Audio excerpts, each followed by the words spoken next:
up, Paul? Paul? Paul?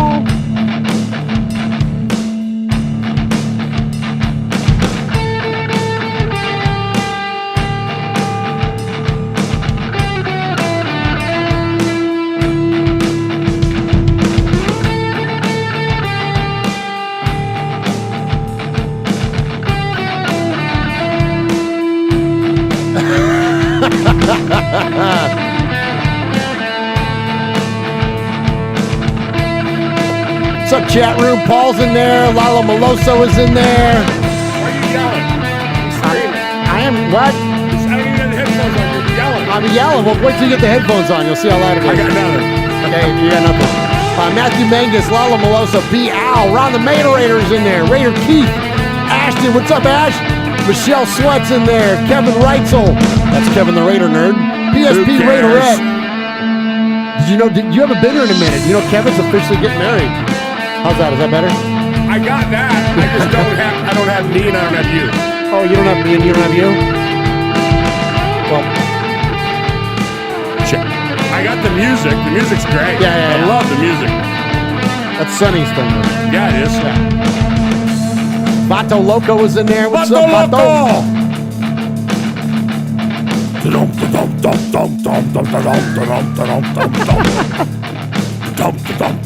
I need to come and do beats for the beats. Beats for the beats. I used to do that for corn. Are you ready? Jackpot, baby. Raiders Fan Radio. Oakland, L.A., Oakland, Vegas, Raider Nation, wherever, forever. You got your old Uncle Mosh and Raiders Fan Radio from Murph's Man Cave, taking a lighter journey into the dark side. Sit back, put your feet up, pop a top, and enjoy the ride. Here we go!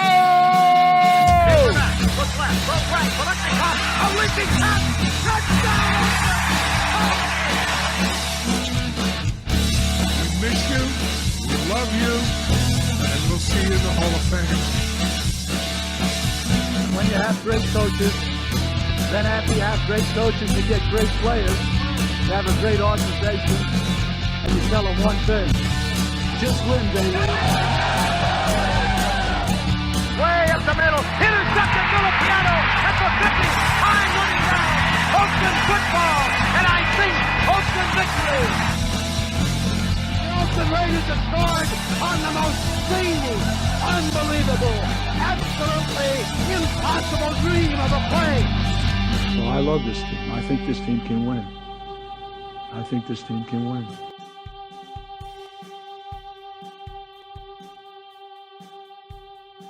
You are listening live to Raiders Fan Radio, hosted by Murph, Uncle Mosh, and Swag Jeff. Take it away, guys.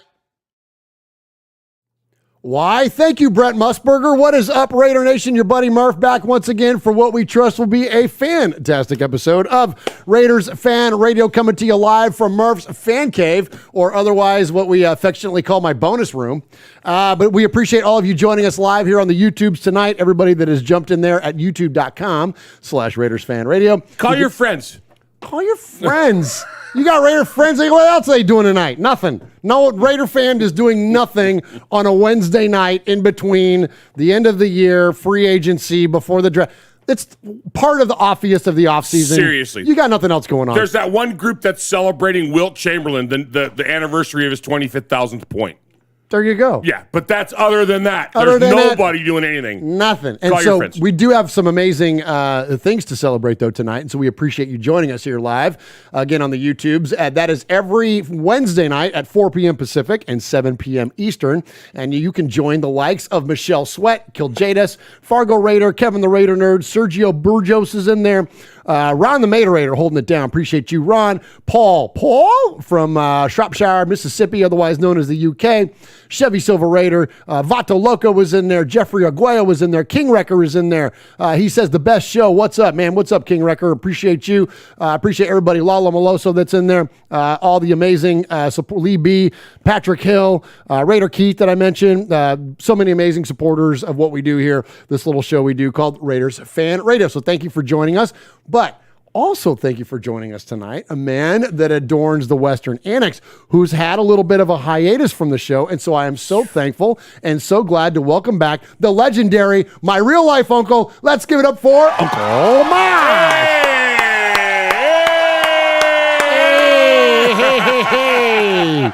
Man, I've been gone a month. You've been gone a month. I've been gone a month. My wife got the vid. Yeah. And you were the nurse. And I was Nurse Ratchet, she called me. She named me Nurse Ratchet, but I got her healthy. I got her back to where she needed to be. She's got some residual stuff. She's got some pneumonia in both lungs. She had double pneumonia. Double pneumonia. She had 2 pneumonias in both sets of lungs. Unbelievable. And so, but she's an ass kicker, and she's ready to go. You know, I mean, she was healthy when she got it. And we did everything we had to do. I can't tell you how thankful I am to all my neighbors and friends and family and you guys. People brought us medicine. They brought us a nebulizer. They brought us an oxygen machine. We did everything we had to do. We got her back. She's had a CAT scan, and she's had some injections and doses of steroids and all the stuff you got to do. And she's just chomping at the bit to get out of the house. And one day you guys brought me lunch. They sat on the porch. They wouldn't get near me. They brought me lunch, and of course they brought my wife. She was craving bananas, so she got bananas and she was eating bananas and toast, and you brought me lunch, and you brought her lunch and all the stuff that she needed, the orange juice and the macaroni and cheese and the bananas and all that, and Swaggy J, I love him, brought me a handle of whiskey. Yeah, he did. So there was some nurse medicine that needed to happen there too. But absolutely. Anyway, so I'm back. She's resting comfortably, and she let me go. She's like, please get out of the house. Get out of the house and come and do this little thing we do, Raiders Fan Radio. Go do that little thing. And so absolutely, so thankful for the awesome praise report there. Yeah. And glad that KP is doing well. And so, and a lot of our friends are struggling with different things around here, and just know that our prayers and our thoughts and hearts are always with you all, 100% with Miss Libby, of course, and Ebony Graves and their daughter, and you all know who you are, and so just know that we're always thinking about you, and much love from the Raiders Fan Radio family to you all. So I got to tell you a funny story. Tell me a funny story. That. Kick it off here, Mosh. So my wife we were getting to the point where she got better. She had about 9 days where the COVID was really bad, and I was talking to you 3-4 times a day, so you know all that. But anyway, when she got over that, we had a doctor's appointment when she was no longer contagious and the COVID was bad, and so they said, it's okay to take her out of the house. You can take her off of her oxygen for, a couple of hours. And she had an inhaler and stuff. And so we were out driving around, getting some sun, the weather had cleared and everything. And we're driving down the road, and out of the corner of my eye, I see this SUV with a huge Raider sticker on it. Oh, well, nice. It's Michelle. Well, yeah. So I start beeping the horn, and I'm like, beep, beep, beep, beep. As we're driving by, right? And I see a spot, so I do a whoosh. I do an emergency bat turn, and I go, she was in a parking lot with her daughter, and they're standing there talking, so I go zooming into the parking lot, and I roll down the window, and I yell, Raiders suck! And I pull out, and Michelle's pulling off her earrings, taking off her watch. And I pull up, and she's like, Mosh! And I'm like, hey, how are you? And she's like, I thought we were going to have to fight. I thought it was on. Oh, it was so funny. She was great. Amazing. She was great. That's and amazing. Of course, my poor wife, who's like 4 days over COVID, is going, what are you doing? Hi, Michelle. Can we go home now? Oh, that's amazing. I love it that Michelle is instantly ready to throw. I love it, man. That's amazing. Yeah. Good stuff there. So, yes, once again, we appreciate all of you joining us here tonight, and so thankful to hear about the good report, and thank you to Uncle Mosh for being back. And so tonight, we're doing episode number 238 of Raiders Fan Radio, and we have so much to get to tonight. We're going to talk a lot about more about the Raiders' new hires. We're going to talk about, go figure, we're going to talk about Derek Carr. We're going to talk about the USFL. We're going to do a little Raiders and pop culture. We're going to get to our episode numbers. So many cool things. Of course, a lot of respect. But before that, I want to throw this out there. So Mosh is still working on some of his plans. And I know that many of our friends around this show and our amazing Raiders fan radio community are still working around their plans around the draft, which is coming up quickly, though, in April. But know this, that we have some amazing folks. I've already heard from so many of you. I know Capo, of course, Sugar Shane. I heard today from Title Raider, Swag Jeff, myself. I think Swaggy's dad is going to come. Swag's dad, Woody's going to come. You're going to try to make it there. My girl Angie is going to be there. We've got cousin Sonny and his wife Rachel are going to be there. Like, we got some amazing folks coming in for the draft. If you're coming in for the draft, let us know. So thankful. Gosh, I can talk. So thankful for everybody that's reached out already, but keep those messages coming, because I'm thinking what we need to do is a meetup. Now, Kevin the Raider Nerd handled our meetup before the Chargers game the last time we were in Vegas. Right. But Kevin's getting married on the 26th. So what's he doing on the 27th? I'm going to be like, hey, Kevin, you mind organizing a meetup for us? Because, I'm going to let the guy focus on his wedding. But if you're coming, and look, and if you got a place in particular in mind, you want to help us schedule a meetup in Vegas, please reach out and let us know. Because it's a lot of work and it's a lot of things to organize everybody. And Kevin does such an amazing job with that, but I would hate to ask him that again. But anyways, we got to get something going, because we want to definitely meet up with everybody. I know a lot of folks are staying at Mandalay and Luxor, at that end of the strip. Right. So maybe we'll do something down there on that first or second night. But anyways, let us know if you're coming to the draft. And I look forward so very, very much to see you all there in person.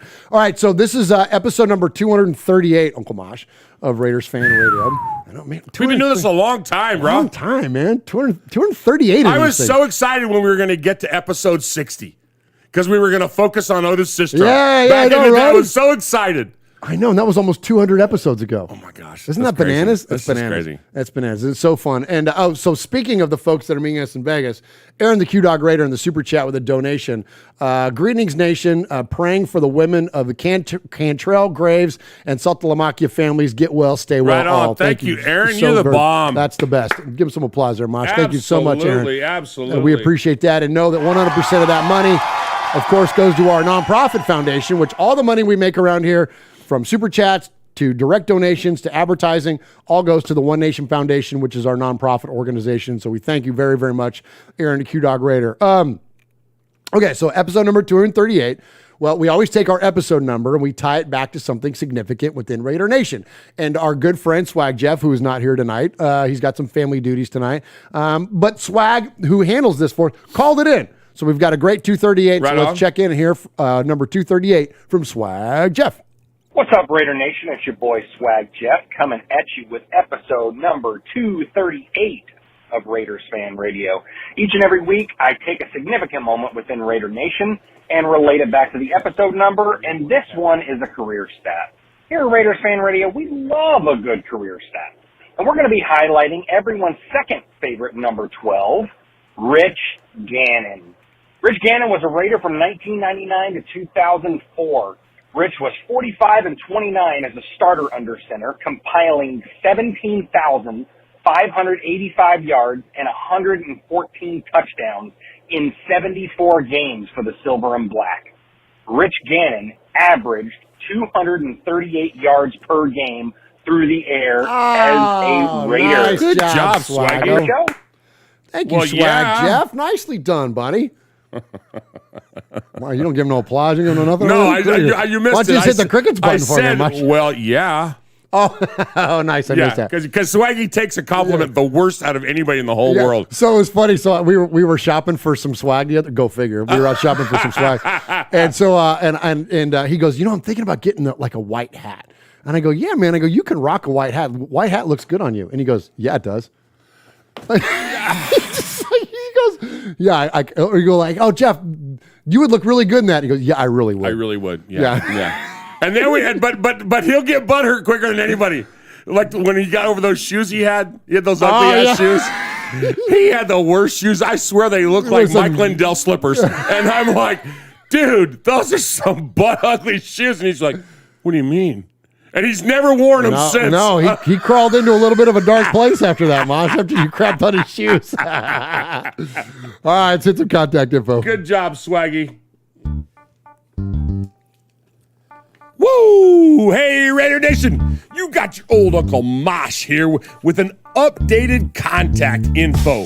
So sit up, zip up, shut up, and pay attention. You can call us at 909-345-3346, or as Murph would say it, 909-345-3346.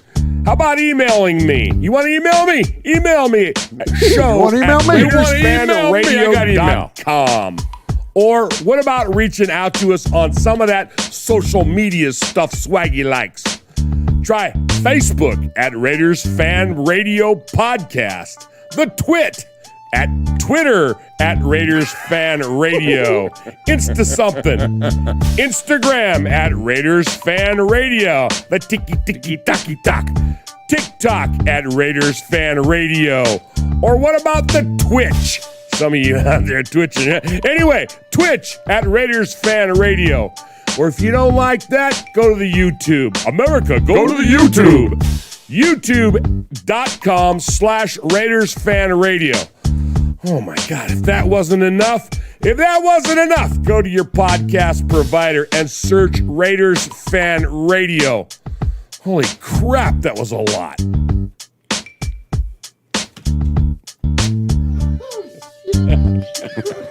Still cracks me up. Good. We shouldn't have looked at each other. We should have looked at each other. That was messed up. It would have just been, if we just would have been organic, it would have worked. It would have worked. It's kind of like when you're carrying coffee. If as soon as you look down on it, you spill. That's it. We should have waited.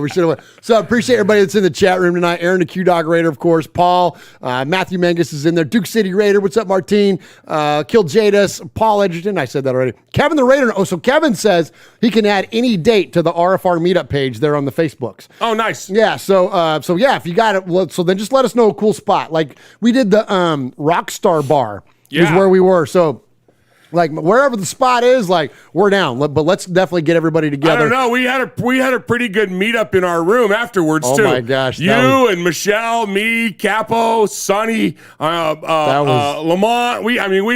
That was rocking. That was some what happens in Vegas stays in Vegas moments there. That was incredible.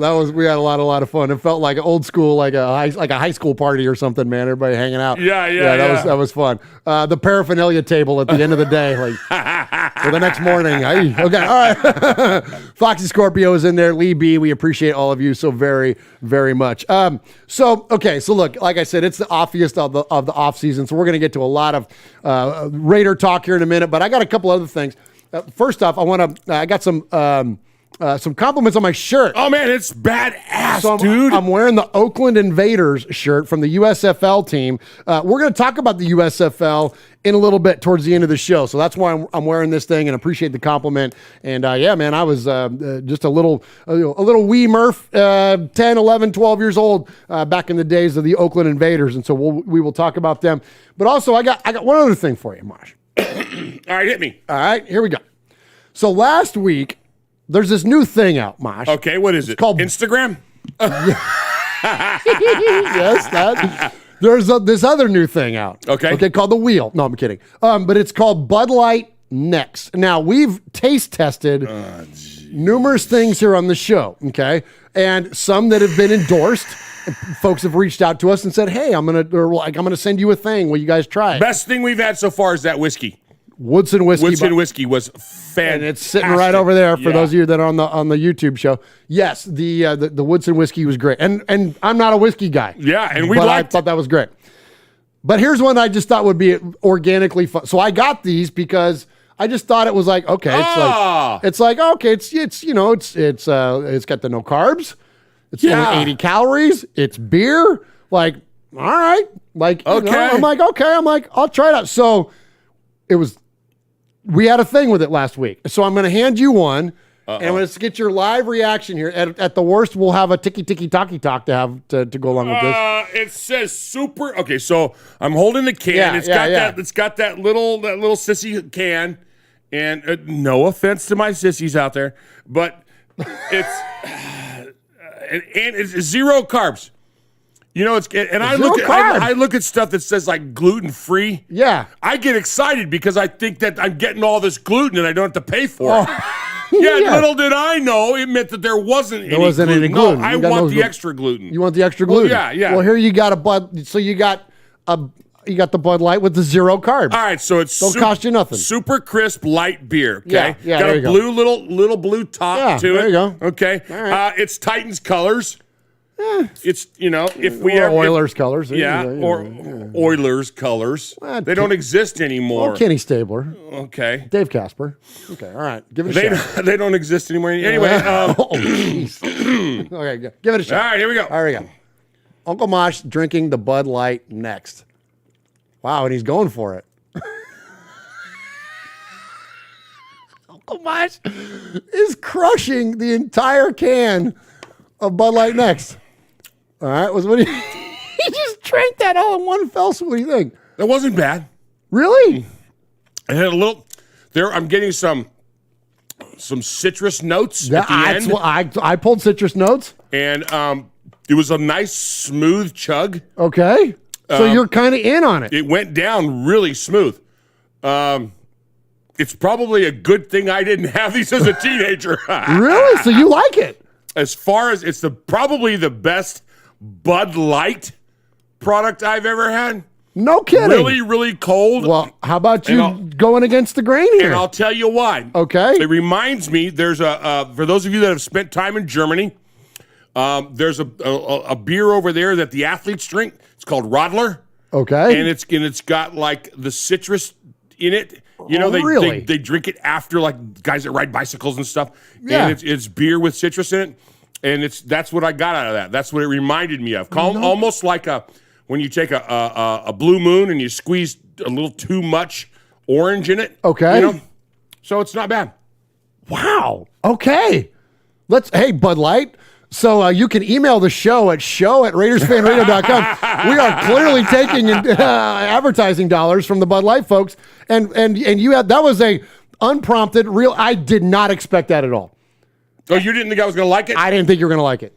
Jeff didn't like it. I was like, "Nyeh." Yeah, but I'm saying it's as far as Bud Light goes, it's the best of the Bud Light products. Oh my gosh. Okay, let's go. All right, Mosh, Well, nicely done. There you go. I give it one of those. Give it one of those. All right, Bud Light. Email the show. 100% of the money we make from your Bud Light Anheuser-Busch advertising dollars goes to the One Nation Foundation. Absolutely. All right, so listen here. Here at the top of the show. Is it time to hit contact info? I don't know. What are we, 30 minutes into this thing? It's the off season, folks. Take it easy. I promise we'll talk about the Raiders. All right, so here we go. We at the top of the show, we don't do props, we don't do shout outs, nothing wrong with those things, but we're Italian, we like to give a little bit of respect. So I'm going to turn respect over. Usually I kind of lead this segment, but I'm going to turn respect over to Uncle Mosh because, as he mentioned at the top of the show, the top of the show, there's a lot of things to celebrate from an anniversary perspective on this day. Now, today, for those of you that are tuning in after the fact, today is February 23rd. Now, yesterday was 2/22/22, right, palindrome day. I'm holding up there. It's the day my mother died. Is it really? Uh-huh. Is it when Grandma Jane passed? It was. I didn't. And my wife's mother. Our mothers died on the same day. Like that I knew, but I didn't realize it was February 22nd. No kidding. Yeah. Wow. So palindrome day. So for those of you, there was a thing, a Twitter thing that went out that was like, who is the greatest to ever wear 2 or 22? Well, you could say DC2, Daniel Carlson, right now for the Raiders.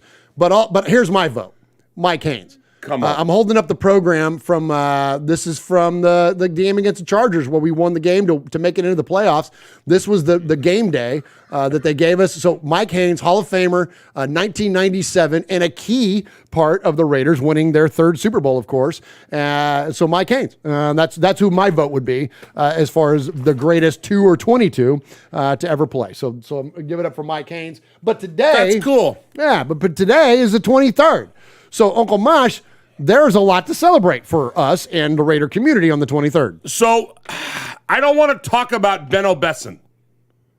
Who is Benno Besson? Benno Besson. Is that what you take when you got a cough? No, that's Besamakulo. Benno Besson. Benno Besson was a Swiss actor that died at 83 years old in 2006. A young 83. Yeah. And I don't want to talk about Stan Laurel. Oh, Laurel and Hardy. Laurel and Hardy died in 1965 at 74 years old of a heart attack. All right. Okay? There's so much historical that we can talk about. In 303, the Roman Empire. I'm going back a little bit, okay? Let Swaggy get me a 303. The Roman Empire started the persecution of the Christian church. Oh, wow. On this day. Wow. But what's funny is a mere 1100. Yeah, because that other one was hilarious. A mere 1151 years later, Johannes Gutenberg printed the first Bible. Oh, wow. On the Gutenberg Bible, on the first printing press. Yeah, right? I thought that was the Gideons. No. And then today in 1836 was also the day that the Alamo was besieged. Started that 13-day, Santa Anna's troops coming there and all that. 1904, we acquired the Panama Canal area. Okay. But the most significant, and it goes on and on and on, and you can look on the interwebs if you want, but the most important thing to happen on this event was 1945. The U.S. Marines raised the flag on Iwo Jima. Let's go. And if you have not been, I'm getting chills thinking about it. If you have not been to Arlington National Cemetery and seen the Iwo Jima Memorial and driven by it and seen it from the different angles, and go at twilight, it's beautiful. It's phenomenal. You need to do that. So there's some things that happened on this day. Okay. There are some people that were born on this day. Yes. Okay, let's start with somebody who's kind of being, he's a friend of the show. He's a friend of Jimmy. All right, moving right along. What's up, Jimmy? Jimmy's not listening, but Jimmy loves us. It's a buddy of ours. Okay, Ed Too Tall Jones. Oh. Ed Too Tall Jones. Cowboys legend. Cowboy, but product of Tennessee. Born in West Tennessee, yeah. Ed Jones, who, I love Ed Jones. I love the commercials. I don't know if are you old enough to remember the Oh, yeah, and North Dallas 40. Yeah. I mean, Wasn't he in North Dallas 40? Yeah. It's him and Matuzak, right? Ed Jones was great. But anyway, Freddie Blitnikoff. Let's go. Born 1943, 79 years old. If you didn't listen to Schmelzer's, there it is. And notice the cork is out of that one. Oh, yeah, this thing's empty. Yeah. Freddie B, baby. Let's go. Go ahead, Schmelzer, who is our buddy, who does the Raiders Flashback, and it's one of the other things on our network. Yes. He did a fantastic redo of the, I think it's episode 25, of our Super Bowl from 76, and he talks and it highlights everybody. I mean, he even talked about Otis getting a sack. Yes, he goes over the entire game. It's the best 25 minutes in radio. It's fantastic. Find that on your audio podcast. Just search Raiders Fan Radio for those of you that are watching on the YouTubes. It's an audio-only show here on the Raiders Fan Radio Network. And yes, and Rich goes through some classic moments in Raiders history, and I agree with you. That's one of his best. It was this amazing. Last Super Bowl. And because Freddie B was our first ever Super Bowl MVP. And so, yes, absolutely. And you know what? And not to go off the rails here, I don't want to interrupt you too much, but those shows, being as old and as indoctrined as we are in this Raider fandom thing, every time I hear one of Rich's shows, I learn something new. I didn't realize Clarence Davis could have been the MVP of that game. Freddie had 4 catches, and they were in critical moments, but Clarence Davis ran for 136 yards in that game. It was crazy. Unbelievable. Yeah. And he was never the focal point of the Raiders during the season, but in that Super Bowl, he went nuts in that game. He did. So many, and of course, and then Villapiano creating the fumble and all these things. Villapiano had more than just that one fumble. More than just that one. He had an amazing game. He was in their backfield more than their runners were. More than Chuck Foreman. He was more than Chuck Foreman, seriously. But it was great. And he had that. When Freddie B goes to the huddle and he says, "Kenny, throw me the ball over the middle." And so I don't know how Schmelzer got the play, but he's like, why 219 for R37 to Freddie, and. Sure enough, man, Blitnikoff catches the ball over the middle, takes it down to the 1, we score. But it was amazing. It was amazing. And I loved it, how he details in that show about how Kenny calls the whole game. Yes. This is long before the days of offensive coordinators and all that. And there was nobody in his ear. No, and Rich, this is how freaking cool this show is, man. Rich knows the plays that Kenny's going into the huddle with and calling in the huddle. It's fascinating to listen to. And the best part, when he talks about it, he's like, okay, so we're on a 3rd and long, and Kenny goes, screw it. Let's run. Yeah. And Clarence Davis converts it. Clarence Davis gets 15 yards, yes. On a 3rd and 11. Yes. It's just stuff like so that. Good. It's so good. So good. Hey, much respect to Tada Raider. Hey. Comes in there with a couple bucks thrown into the One Nation Foundation. I appreciate you a bunch, buddy. Appreciate you, and see you at the draft, bub. Hey, last thing I want to say. Sorry, yes, birthdays. Last and most important birthday of them all. We'd love Freddie. We'd love Ed Too Tall Jones. Q says he's a brother Q.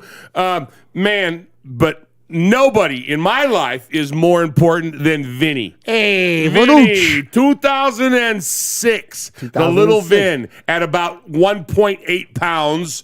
And and now he's 6'3", about 180, and getting ready to catch up to his dad here. Yeah, and the thing is, I've been around that kid his entire life, and he still can't block a shot to the throat. I still get him every time. I keep telling him, as long as you don't grow higher than that, you got shit to worry about, pal. So anyway, Vanuch, I'm taking you to lunch on Sunday. Fired up about that, and congratulations, bro. Happy birthday to Vinny. Much respect, son. Much respect. Happy birthday, Vin.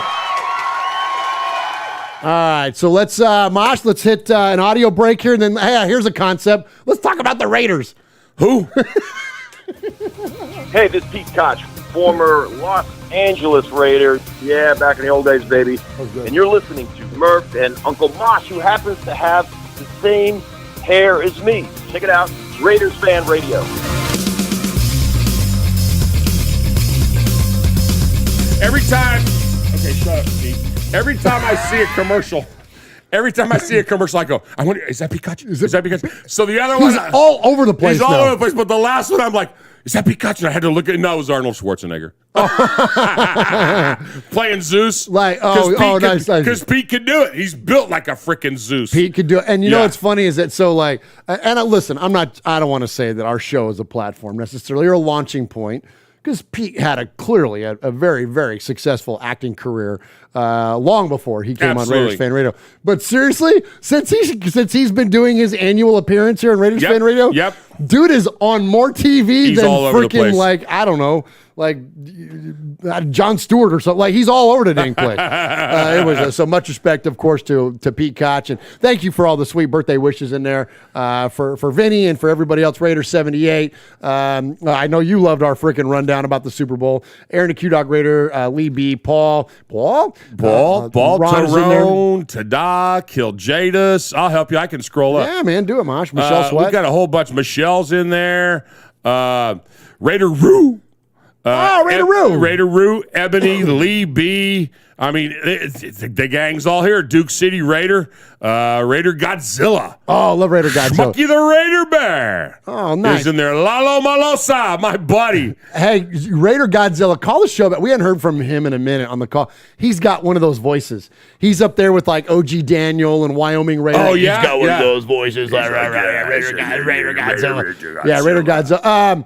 Tyrone Graves, happy birthday, quote, little Vinny. Keep growing so when people see how little you are, their jaw drops. Awesome, man. So I had your boy, yes, your oldest, who's a CB, who I am so incredibly proud of. Oh my gosh, Q, I need to talk to you. He's in weapons training right now. You'd get a kick out of some of the stuff that he was telling me he's doing. But anyway, he came home. He came home for the holidays, and he came to the house, and so I'm a big guy. Some people don't realize that, but there's a lot of me. Yeah. And I got big bones. Big bones, thick skin, heavy bones, a lot of blood. A lot of blood. So I've struggled with that pretty much my whole life. At one time I lost a lot of weight, and I had this pair of blue jeans, right? Yes. And Levi's 501, button fly. I bought them in 1976. And I still had them in my closet, right? And I'm like, and my wife's like, you got these clothes, throw them away. I'm like, nah, I might fit into them someday. No, No, you're not. No, you're not. No, those are 48 years old. Well, I gave them to your son, right? I gave them to Tristan, and he loved them. He's like, these are so retro. It's like before jeans, when we used to get holes in them, we would patch them. I mean, these don't have holes in them. So he loved them. Well, not long ago, I found a pair of boots, right? Cowboy boots, size 13s, right? Hey, Vinny, can you fit in these? And he goes, yeah, I don't know. Let me try them on, Mush. He tries me. He goes, well, they're a little tight. Damn, son. You are growing into them feet. Yeah. Holy mackerel. Absolutely there. All right, so we really should talk about the Raiders. As much as I love talking about our family, we really should talk about the Raiders. Okay.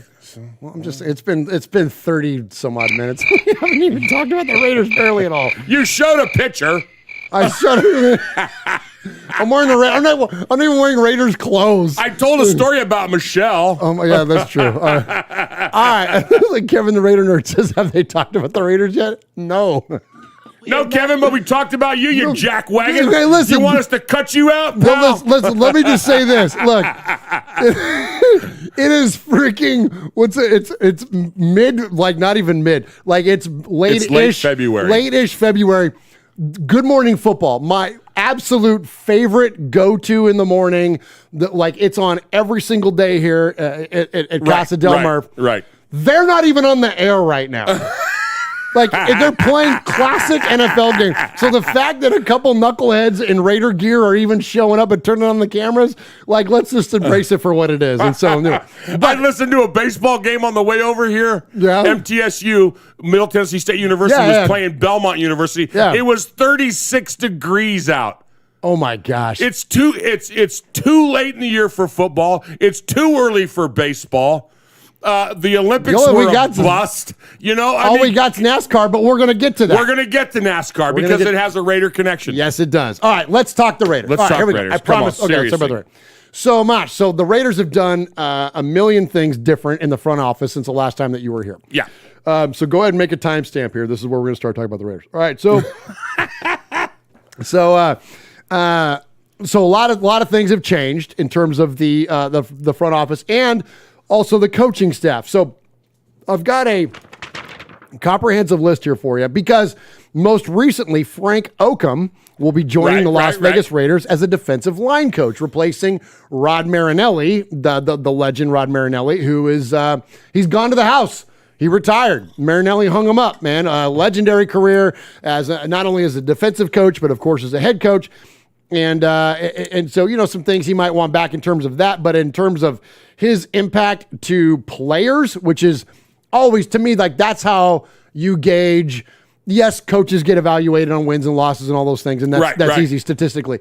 But when it comes to positional coaches, which we all know, for those of us that are at least familiar enough with the sport, and especially a lifelong coach like you know that really you evaluate a coach's success on the impact that they have to players, not only on the field but off the field. Like that, your position coaches, and when you listen to like players like Max Crosby, who's a very young man, speak highly reverent about someone like Coach Marinelli and like the difference that Coach Marinelli has made in his life. It's incredibly profound. And so, anyway, that was one of the things that we always loved about Pete. When Pete would come on, Pete talked about the impact, about the impact, both negative and positive, that a coach had on his life. And how one was almost detrimental to his career in a coaching situation, and how another one pulled him back. And that was, for me, that was one of the biggest turning points in the Raiders not picking up Bisaccia's contract. Now, there was times when we spoke, even on this show, when we thought, well, Bisaccia did a great job as an interim coach, the best that's ever been done. Ever. But should he be brought on, permanently? The guys, because he was a player's coach, thought yes, but from the business aspect, obviously, the front office didn't. So yeah, anyway. and there's a lot of merit to that. And, and look, we've heard from Will, we've heard from Derek, we've heard from numerous players that like Rich is the guy. But is there a level to where a coach like Bisaccia can get you to, but then you have the next guy to come in. I use a Warriors example, forgive the basketball example, but like the Warriors had a fantastic coach in Mark Jackson, but they didn't win a championship until they got Steve Kerr. Right. It was like Mark Jackson was a player's coach and was highly regarded, and everyone in the locker room loved him and all that. But he got you to a certain point. Then you bring in Steve Kerr, and now all of a sudden they're world beaters, and they're back to it again now. You're exactly right. It's just like a divorce.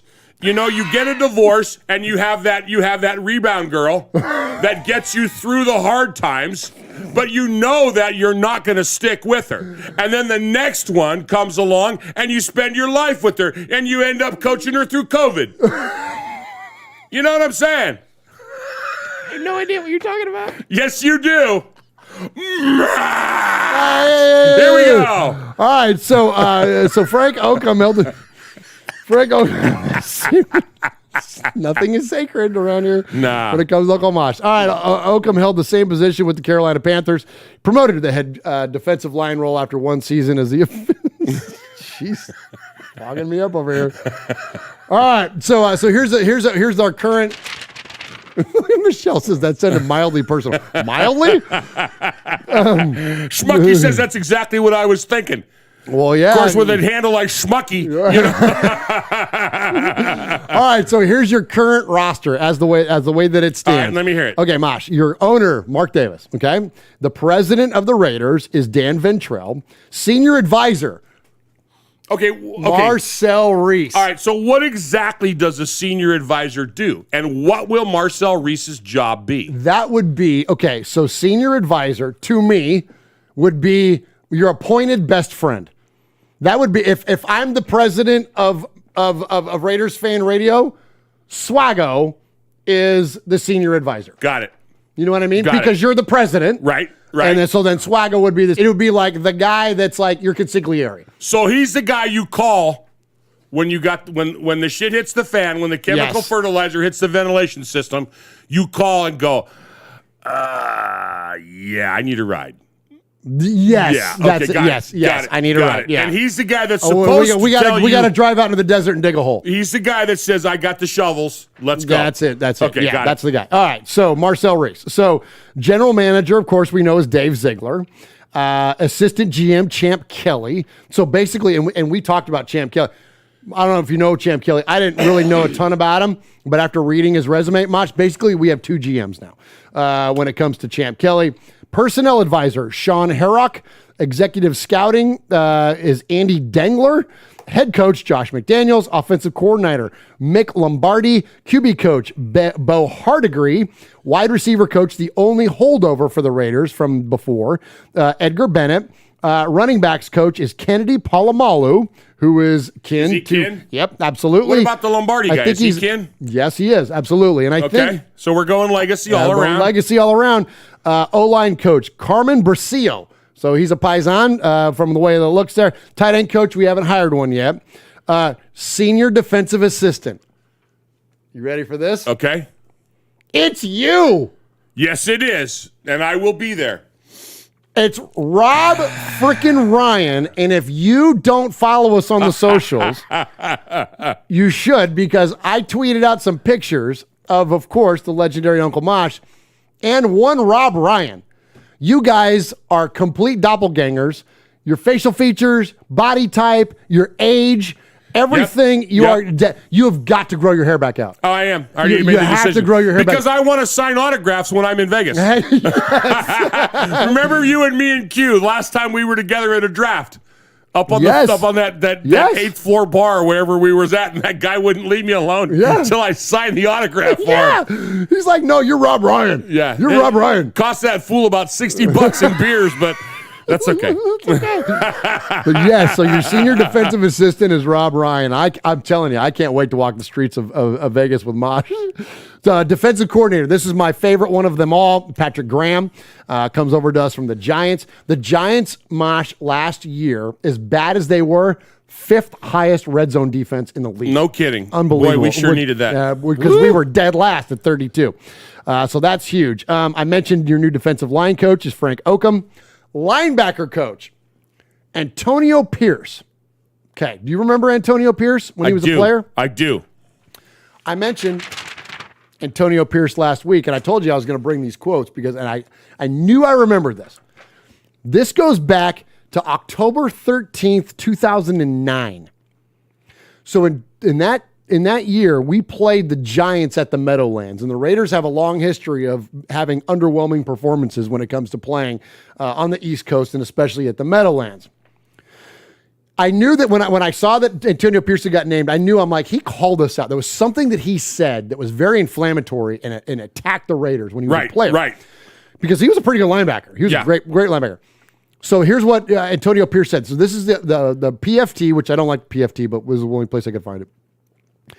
Back in October 2009. From the perspective of a player, the Giants' shellacking of the Oakland Raiders appeared to be an ugly exercise in pro football. From the perspective of a participant, it was even worse. New York linebacker Antonio Pierce shared his views regarding the Raiders during a Tuesday appearance on Sirius NFL radio with Marty Schottenheimer. Rest in peace, Marty. He says, "I don't like knocking teams, but right now they're struggling. We're playing that game the other day, and honestly, it felt like a scrimmage. It felt like a practice. I felt like we were going against our offense in a controlled setting as far as the tempo. There was no vibe or trying or effort from the Raiders at all from a defensive standpoint against their offense. We're getting 3 and outs. You don't hear anybody saying, hey, let's go, trying to pick the guys up, rallying them, getting them fired up. There was nothing. It was quiet. A guy gets sacked or somebody gets beat and they just get up. It's not like there's yelling or any kind of emotion the way they were playing. It was shocking to be out there in that game and get that kind of feeling." End quote. The 1-4 Raiders, then, who somehow beat the Chiefs, have lost 3 straight games by 20 or more points. Anyways, it gets ugly. They run it down. But then here's the final quote from Antonio. And this is what kind of lit me up in a good way now. "It's sad because I grew up a Raiders fan. That organization right now, they need some guidance.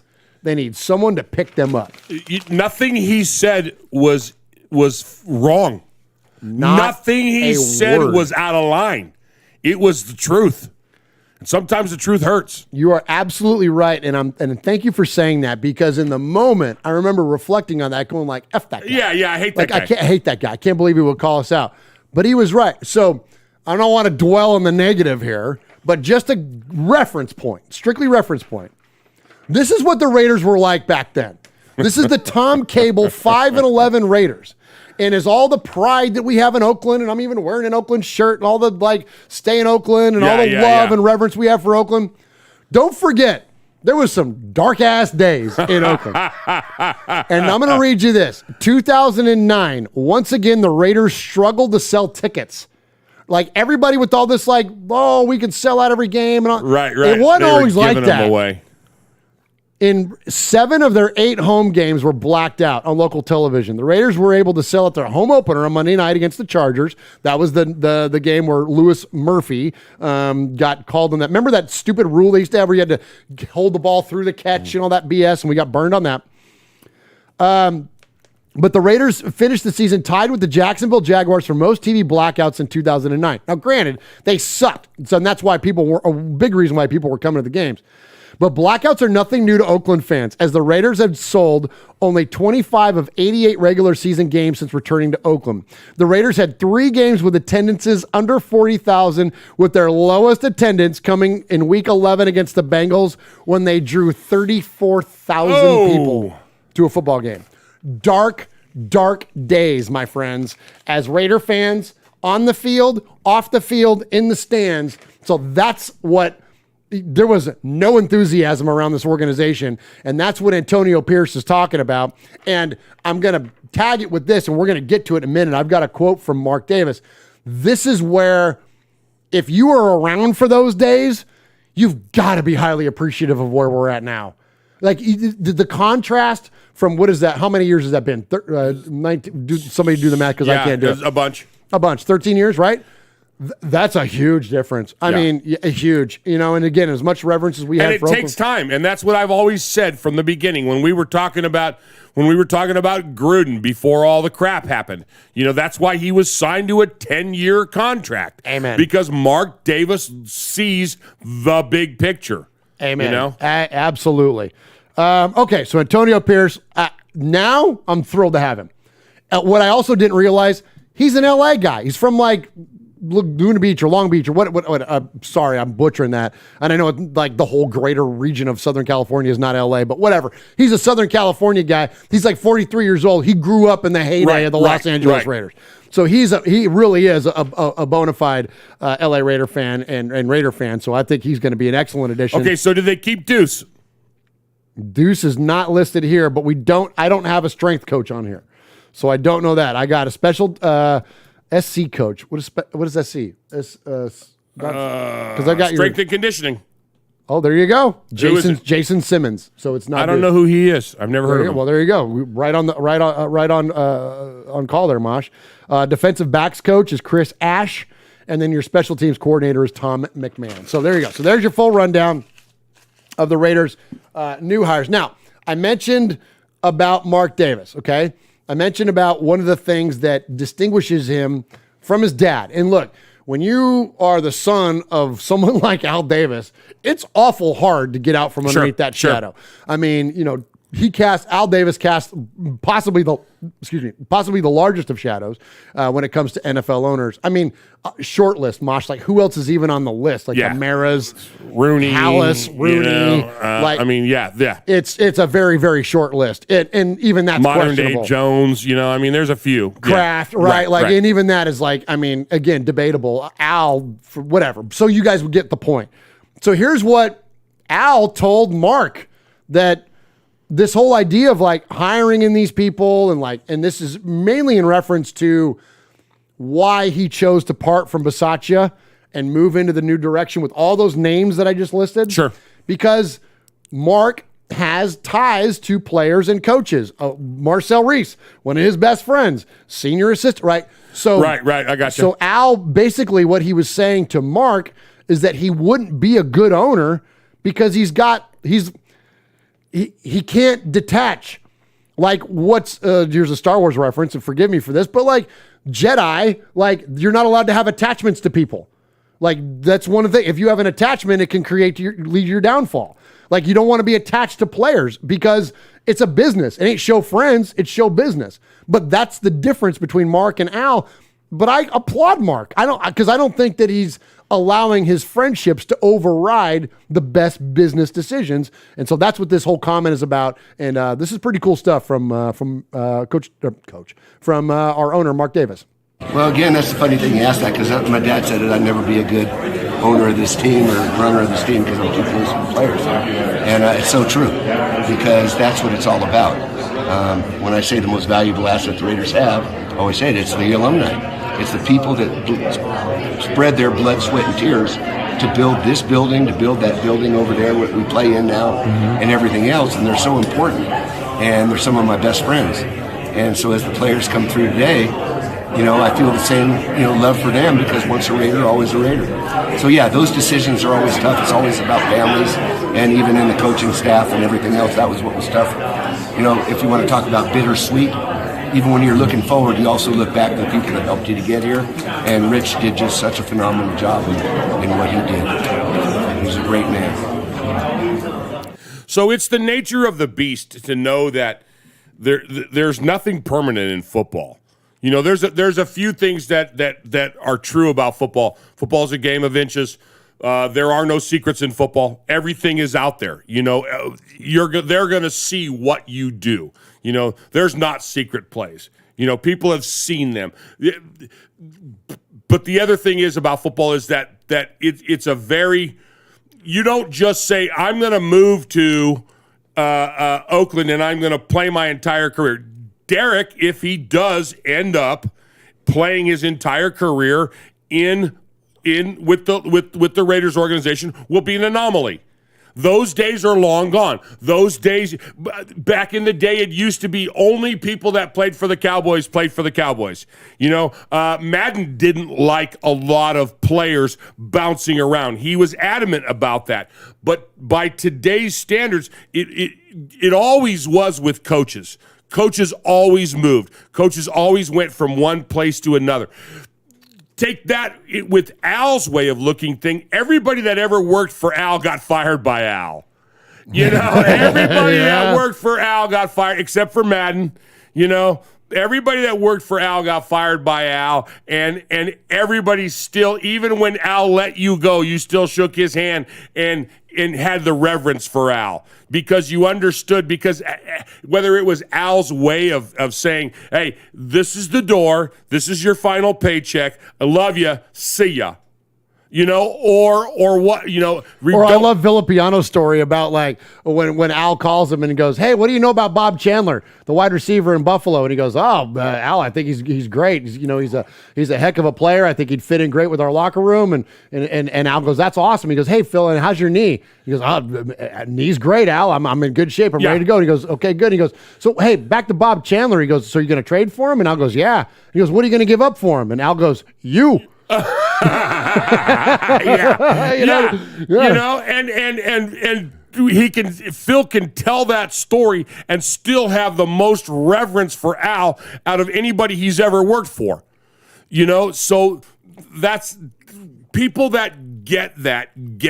If you don't get it, you don't get it, and you can't teach that. It's something that has to click in you.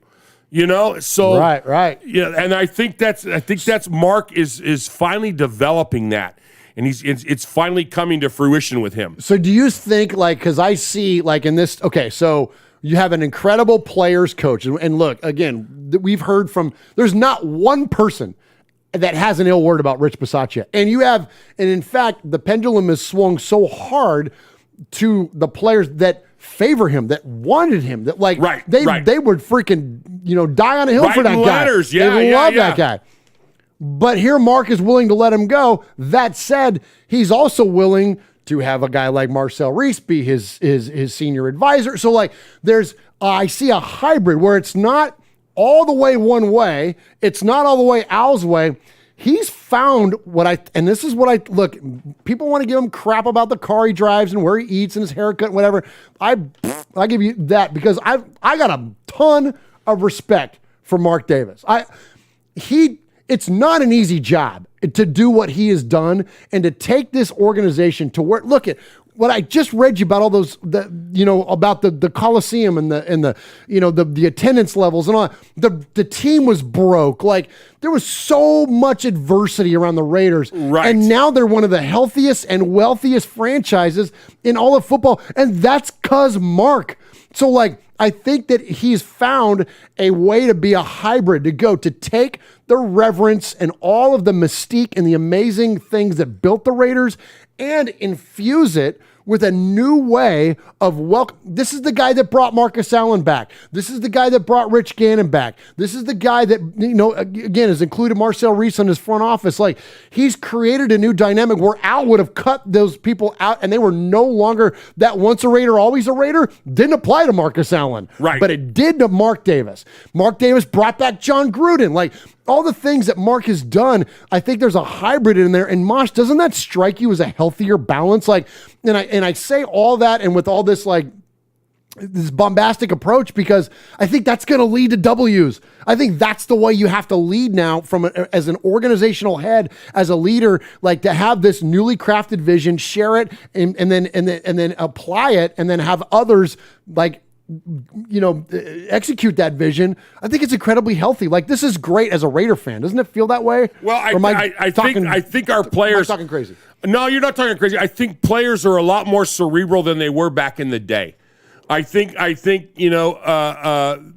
in the day, I think a lot of players, they wanted to get out there and they wanted to, first of all, they weren't making the kind of money they're making today, and I think they wanted to get out there and they wanted to smash heads and they just wanted to play ball, and I think today's players now, I think Max Crosby even, who's arguably one of the toughest guys on our team, but I think he's also cerebral in his own right. He understands that it is a business, and he understands that the moves that are being made, so you get rid of Bisaccia. Oh, man, I'm bummed, but look at what you replaced him with. Holy crap. He's not just getting, some slapdick off the side of the road. Schmucky the Raider coach. Schmucky the Raider coach. He's getting in somebody that's like that there's a pedigree that he's bringing into the organization. And that's what all of a sudden they're going, you know what, I could play for this guy.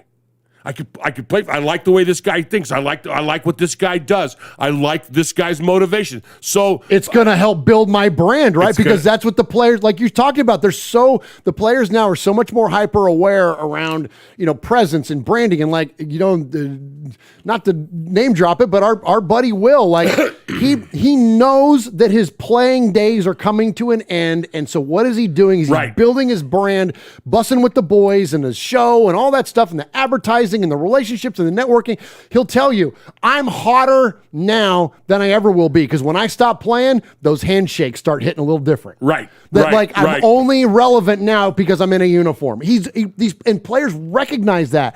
And so they're starting to build, what builds you and what builds your brand? W's, winning on Sunday. Because if you're losing and you're not relevant in terms of competition, then your brand gets dinged. So I'm with you, Mosh, that they may love Bisaccia, but guess what? Josh McDaniels is coming with 6 freaking rings. Exactly. You know what I mean? Exactly. That's what carries weight. Sure. You know what I mean? That's what's going to have a lot of impact on them. So it's real easy then to go from, we love this guy, but hey, you're right. It's not Schmucky the Raider coach. It's freaking McDaniels and Ziegler and all these other guys. So all that said, speaking of Max, and appreciate the lead in, Mosh, let's listen to Max and what he has to say about his exposure so far to working with this new coaching and front office staff. Yeah, I've got to meet all those guys. They've been awesome. Nothing but encouraging and, excitement coming from their end. So, at the end of the day, like I said, I just want to win football games. That's what's most important to me. And just being in that position to, maximize my potential and just help this team any way I can. That's all that matters to me. And just being a leader is obviously super important as well. So I'm excited. This offseason is every offseason is different. Going into it, you're like, damn, last year, we didn't make the playoffs. So now we got more motivation. We're going in the right direction. We just want to continue, going in that direction. All right, there you go, man. So I think that's basically exactly what you were just talking about, right? Exactly. Yeah. I mean, it's there. The mindset is there with the abilities, and they're looking at the future, and I love that. I love that. Absolutely. Hey, Raider Nation, this is Max Crosby from the Oakland Raiders. And goes down, and Max Crosby, who forced a fumble last week. You're listening to Murph, Mosh, and Swag Jeff on Raiders Fan Radio. Thank you so much. Just win, baby. All right, appreciate that audio hit. And and speaking of 45, Marcel Reese. Come on. There might be another new audio hit coming on the way from I'm not gonna say we ain't got it yet, but there might be an Alec Ingold sighting here on Raiders Fan Radio. I'll just say. Appreciate everybody that's in the chat room tonight. Foxy Scorpio, Fargo Raider, Killed Jadis, Mac Bud is in there. That's our buddy Colin McDonald. Colin is the guy that wears his Get Made Raiders Fan Radio shirt. He's in Scotland and goes around to all the different castle ruins. Nice. And takes pictures in his Get Made shirt. I love it. He's got the old school one, the Murph and Mosh Get Made shirt. Nice. And wears them all on those amazing sites. So thank you, Mac Bud. Aaron the Q-Dog Raider, Storm. Let's see, who else is in there? Schmucky the Raider Bear, Chronicles of the Black. What's up, Daniel? Tyrone Graves is in there. We appreciate you also. Bugsy Raider, appreciate all you. Fargo, Mac Bud. I mean, they're all here. Mark Thompson, man, love it. And so great stuff there from the chat room tonight. We appreciate you. All right, so let's talk about a less controversial topic, Uncle Mosh. Okay. Derek Carr. Oh, well, awesome. Or the most controversial You mean topic. my quarterback? Yeah. Damn right. Come on. Your quarterback, mine too. And if you're a Raider fan, he better be your damn quarterback too. And listen, we understand the criticism, and we have vocalized our own at various points on this show. But at the end of the day, Mark Davis is your owner, Josh McDaniels is your coach, and Derek freaking Carr is going to be your quarterback. All right. But don't listen to me. Don't even listen to Mosh. I'll tell you what. Let's first do this to lead into this discussion. But speaking of reverent players, speaking of people that are legacy Raiders, let's check in with Howie Long, who some people claim could be in the top 4 on their Mount Rushmore of Raiders. Oh, absolutely. He's on yours. He's absolutely on mine. He is on the shortest of lists when it comes to the Raider grades. Some interim coaches have been huge hits. Some have failed. Some, like Mike Tyson, Wayne Fonts, have been fine. They've not been great, but they've been very solid. So there is no interim coach always works or always fails. People can say that. It's just simply not true. We looked it up last week. I do like this. I do like offensive coach with Derek Carr, because my contention is Derek's always been way better than people think. He's a top 12 quarterback, and I think if you've got one of those top 12 quarterbacks, you can win a Super Bowl. What your takeaway on the Raiders hire? Well, I think Josh McDaniel is a great hire right now. And I think, people were overly critical of his time in Denver. And I think if he had to do it over again, and I think this is something that he's discussed in great detail with Bill, is he tried to do too much.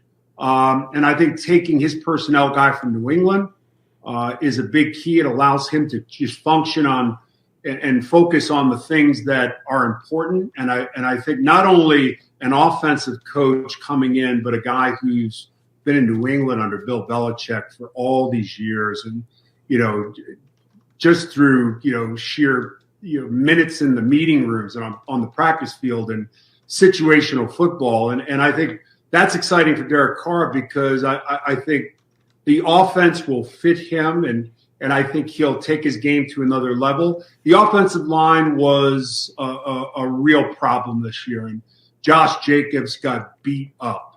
And I think they have to address the offensive line, and I think once they do that, Josh Jacobs is a dynamic running back. He's physical. He has a lot of that Deebo Samuel in him, where he's just so a willing participant in contact, and that's hard to find. All right, so there's Howie with not only some high compliments there for Josh Jacobs, but also, of course, for Derek Carr. Happy birthday, Fabricator Gil, our good you beat me buddy. To it. Oh, you were going to shout that out? That's all right. Our good buddy Gil, we saw that in the chat room there. Add that to the list of awesome birthdays today. Of course, Gil is the one that hooked us up with the incredible tailgate this last year at the Chargers game, and we appreciate you, Fabricator Gil, and happy birthday, my friend. All right, so here's the thing, Mosh. Okay. I have a list of all 32 of the I don't want to just say starting quarterbacks, but the predominant quarterbacks per team. So, all right. Okay, that through this last year, just the regular season, not counting anything in the playoffs or anything else. All right. Our buddy Hondo Carpenter, reporter for Sports Illustrated. Right. In the press conference when Josh McDaniels and Dave Ziegler was announced, referred to Derek Carr as a top 5 quarterback, and he caught a lot of heat on social media. Granted, Derek Carr is in the top 5 in terms of yards, but in terms of, is he one of a top 5 in terms of playing ability, whatever else, there was a lot of criticism. Howie and Colin Coward, who we don't like to feature normally, but that was where Howie was. Sure. Refer to Derek as a top 12. I think that's a much fairer assessment. But so what I did was I went on NFL.com and I ran their breakdown of all of these 32 players. And so I'm going to ask you, Mosh, and this is not a hit piece on Derek, because I think highly of Derek and I was very pleased and I think fair in where he landed on this list. Is this like an eye test? Yes. So this one better, this one better? Come on. So just an eye test, like not knowing these stats or anything else, just vibe. As a football fan, as an NFL fan, give me the quarterback, like just roughly off the top of your head, spitball it on who are the best in the league right now to you. Okay, so not taking into account recent retirements. None of that. Taking into account from 2020, what year is this? Yeah, 2021 regular season. Yes. I'm going to give you a broad perspective here. I'm going to go the final 8. Okay. The final 8. So you're talking Mahomes, you're talking. Okay, hold on. All right. So hold on. So Patrick Mahomes. Okay. On this list is number 5. Okay. You're talking, I'm going to say Rodgers. I'm going to say Aaron Rodgers is number 2 on the list. I'm going to say Brady is number 1 on the list. I'm going to say I'm going to go out on a limb here. I'm going to say my boy Baker.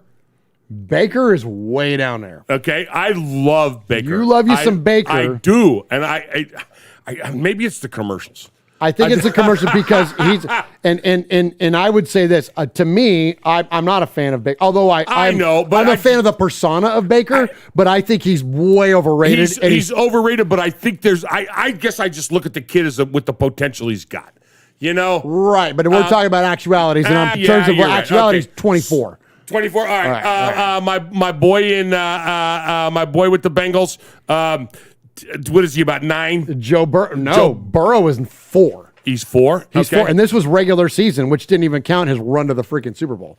So that's a great call. So you're all over. So you've got 4 of the top 5 already now. Okay. So, yeah, and so it's not hard to go to 4 before you would ever even get to Derek. You even get to Derek. And that's what I'm saying is fair. So then we keep going down the list.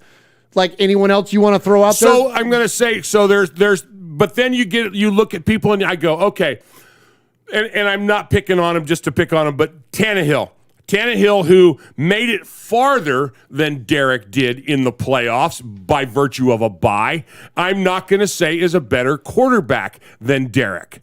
I'm gonna put Derek above Tannehill. You are so freaking on it. Okay, so Tannehill comes out at 11 on your list. Okay. All right. Do you want me to give you Derek? Sure. 10.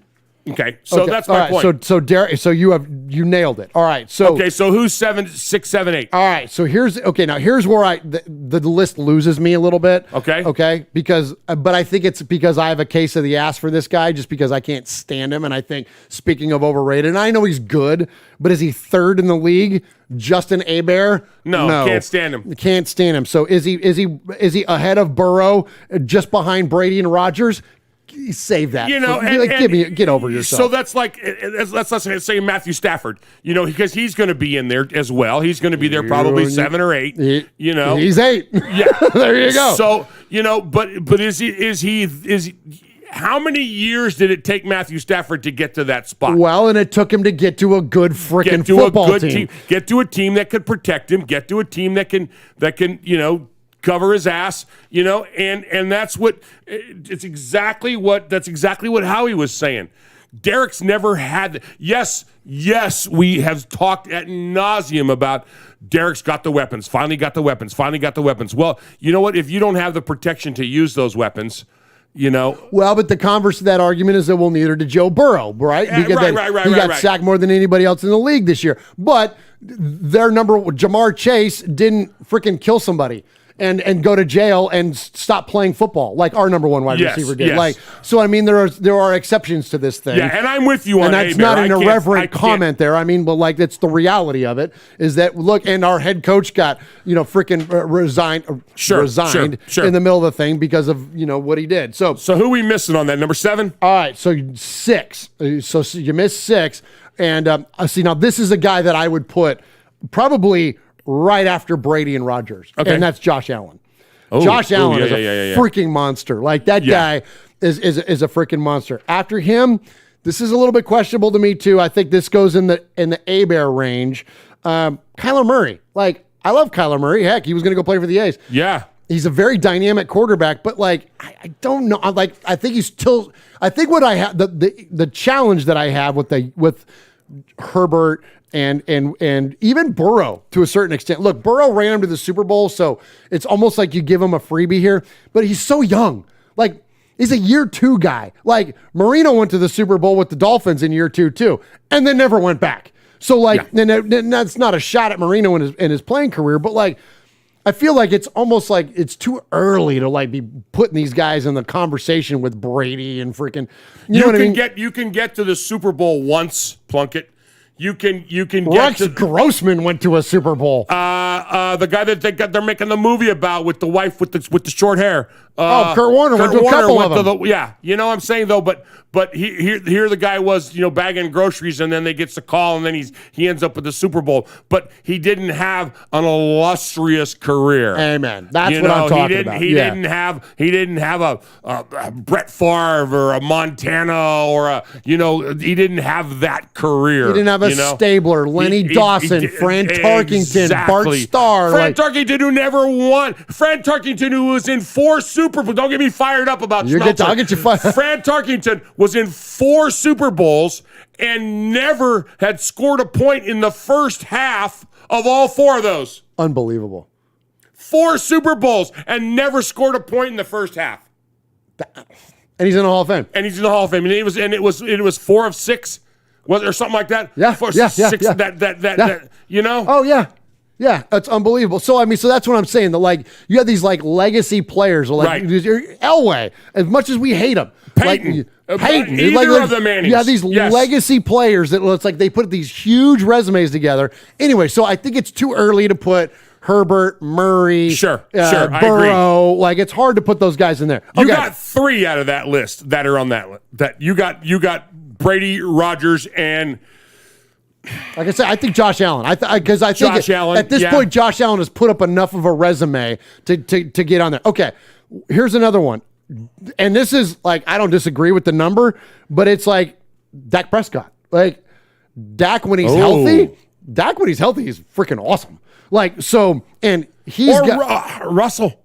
There you go. You can't forget about Russell. So there it's like, okay, now I don't know if I would put Prescott ahead of Derek, but Russell, even though Russell had a down year, Russell is right behind Tannehill at number 12. But he's got 2 Super Bowls appearances. That's what I'm saying. Like, so yeah. He's got the bona fides, and we know, look, Russell had the thumb injury. Sure. Like, and I always say you can't evaluate a player when they're coming off of injury. Okay, so so there you go. So there's your 12. So is Howie and Colin, like, they're dead on. Yeah, Derek Carr's easily a top 12 quarterback. So what's the crux of this whole thing and point of this discussion? If they give him a 2-year extension, he's a $33 million a year quarterback because he gets 40 and 40. It's fair. It's market value. It's exact. And what do you want? What's the alternative? You're not going to draft somebody else. None of these other guys are coming to save the team. I'm sorry, Raider fan. Russell Wilson ain't coming to save us. Aaron Rodgers ain't coming to save us. Nobody on this list that you would definitively put higher than Derek is coming. And then after that, guess what? The list. Here you go. Here's your options. You want Kirk Cousins as your quarterback? You want Lamar Jackson? You want Jalen Hurts? You want Matt Ryan? You want Mac Jones? You want Jimmy Garoppolo? You want Teddy Bridgewater? You want Carson Wentz? You want Jameis Winston? You want Tua Tagovailoa? You want Jared Goff? Oh, there's one. That'll sell tickets. How about Daniel Jones? How about Ben Roethlisberger? Oh my gosh, don't touch me, Ben. How about Taylor Heineke? How about Justin Fields? A guy, who knows what that guy's doing? How about Davis Mills, Houston fan? How about Trevor Lawrence? You want that guy? How about Sam Darnold, who's number 31 on the list? Or what about the golden boy out of the draft? Because he can throw pretty and go into BYU. Zach Wilson. Oh, let's trade for that guy, Raider Nation. Give me an effing break. Derek Carr's going to be our quarterback. Let's go. Murph gets. I am the Sizzler. Sizzler. If that dumbass Swaggy can give it to Capo, I can give it to you. Oh, my God. Oh, that's funny. All right, let's hit a break and do some Raiders and pop culture. Oh, my goodness. Where am I at? Oh, we talked about Phil. Let's hear from Phil. Okay. Nobody enjoyed a good Donnybrook more than sixth-year linebacker Phil Villapiano. Linebacker, number 41, Phil Villapiano. This is Phil Villapiano, and you're listening to Raiders Fan Radio.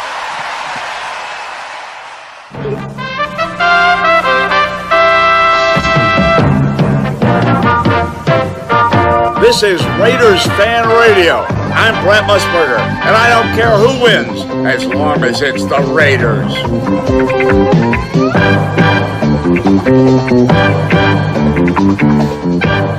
Gosh, I'm spitting all over my notes over here. Oh, that was funny. You hadn't had a nice little rant in a while. Hey, Swaggy, speaking of Swaggy's in the chat. Hey, He's with Swaggo. us. Hey, real quick, did you want to do that David Carr audio? Or no, you had one? We'll go. Let's skip it. I forgot all about it. Okay, so you're gonna. It's David Carr talking about his brother, saying like, he hopes the Raiders put more pieces around his brother. Swaggy says, I tuned in just in time for Mosh to call me a dumbass. I love you, Swaggy. I'll see you tomorrow for lunch. Oh, awesome. Hey, who else is in there, Mosh? Paul's in there, Fargo's in there, Storm's in there, Lee B's in there, Aaron's in there, Chronicles of the Black Hole, Tyrone Graves. Oh my gosh, let me see if I can scroll up. Yeah, I can. I can work this little thing. Mac Bud. Did I say Michelle? Did I say say it Q-Dog? again. I can say it again. I can do anything I Well, you want. almost fought her in a parking lot. I guess you did. Kill Jadis 907. SDAF. Am I saying that right? SDF. SDAF? Yeah. STAF or SD? No, SD. San Diego as San Diego as F. No, San Diego, like how the kids say, Mosh, like AF, because that's as No, it's the F it's word. SDA and then there's a space F. Yeah. And it says Verna. FYI. Okay. I don't know. I don't know what that is. Anyway, hey, let us know who you are. Jack Kenna. This is where we need Jeff we need the young guy to interpret for us, because the two old bastards here in the fan cave can't figure out what it is. Fabricator Gill, Bugsy Raider. Oh my gosh, Man, love it. Everybody's in there. You guys hit the like button. Hit the like, hit the subscribe. Hit the subscribe. Tell your Raider friends about us. Call your friends and family. So it's funny. So last week, Mosh, I was lobbying for subscribers and we never do that. But I thought, like, we're so close to like getting to 4,000. I was like, hey, I'm like, you know what I mean? Like, help us out. Help us get to 4,000. We went down. Oh no! Yeah. So people were trying to help us out and unsubscribe and then resubscribe, and they forgot to resubscribe. So I'm never going to lobby for subscribers again. Like, look at it. This is like, we're the dog whistle of Raiders podcast. Like, it's not going to be for everybody, but if you hear it, you hear it. Jack Ken is in there. At Murph, what were you thinking when VP? If I'm here, you need stay here on the OG Daniel. Villapiano. That's what he said. VP. Yeah. So that was so I don't know if you heard that or not. No. But when I have it. I could probably pull it back. I'll tell you what, Jack Kenna. Let me get to this segment here. Let's do this Raiders of Pop Culture. And then before we jump to Sea of Fans, Mosh, I'll play the clip so you can hear it when Phil Villapiano yelled at me. It was pretty funny. All right, so let's talk a little bit about Raiders and pop culture. And listen, I want to quickly though dive into the USFL the connection that just happened this week in terms of the Raiders. So yesterday, the USFL, which just came back. So the Oakland Invaders were the Raider. Gosh, let me back. Sorry, I'm all over the place. Back in the 80s, when the USFL first came into inception, the Raiders had moved to Los Angeles, and they had moved a USFL franchise into Oakland called the Invaders. That's the shirt that I'm wearing here tonight, the Oakland Invaders. And so the Oakland Invaders, no mystery there why they named the team that, because they wanted it to be reminiscent of the Raiders. And there was a lot of Raiders connections to the Oakland Invaders. And so the Invaders played 3 seasons in Oakland. They were 9-9 their first year, which was good enough to finish first in their division, although they lost in their divisional round. And that was 83, 84. They finished 4th in their division. But then in 85, they went 13-4 with a tie and then lost in the quarterfinal against Tampa Bay. Excuse me. No, they won the quarterfinal against Tampa Bay and then won the semifinal. I messed that up again. I'm all over the place. Won the semifinal against Memphis and then lost in the championship game against Baltimore. Part of those teams were former Raider players, Raymond Chester, also Cedric Hardman, former Raider. Oh, nice. I played for them. And there was a bunch of players that were former NFL players that played for the Oakland Invaders. So why do I bring all that up? Well, the USFL has now come back here in 2022, and they held their first ever draft yesterday, Mosh, on the Palindrome Day. They held their first ever draft, and there are some former Raiders that have been drafted into the USFL, and one of them in particular is really fun. So quarterback Kyle Slaughter has been drafted to the New Orleans team, BJ Emmons to Tampa Bay, Garrett Groshek to Pitt, Brandon Barnes to Houston, Vidal Alexander, remember him, offensive lineman, goes to Pittsburgh, James Folston Jr., whose dad played for the Raiders, goes to New Orleans, Azim Victor, remember him, linebacker, goes to Houston, Tavon Coney goes to Philly, Shalom Luwani, who I think he was, if I remember right, he's a safety, goes to New Jersey. I want to say he was kin somehow to like the Rock, maybe like there was some connection in there. What's his name? Shalom Luani, Luani. Then, because it was a linebacker for sure that was the Rock's cousin, but I want to say Luani had a connection too. Punter Colby Wadman, but here's the last one that's fun. Safety goes to Tampa Bay. Obi Melifonwu. No way. Raiders fan radio veteran Obi Melifonwu, one of the players that was part of the Raiders fan radio curse that we interviewed here on the show and then got immediately cut by the team. Obi Melifonwu has been drafted into the USFL. So, but we wish him the utmost of luck and look forward to were you a fan of the USFL, Mosh, back in the day? A little bit, yeah. Me too. It was kind of fun, just because right? it was football. It was like having a hometown, kind of a AAA ball club in town, kind of a thing. You kind of followed it that way. It was fun. Absolutely, absolutely. So anyway, so it should be fun to kind of check out the USFL. And I'm with Mosh, like, hey man, any void of football, and especially like I said, like even Good Morning Football isn't even on the air right now. So the more football, the merrier. When as far as I'm concerned, appreciate Fabricator Gill in the IE with a $19.99 donation in there. Doesn't have any comment in there, but Gil, we love you and we appreciate that donation. All right.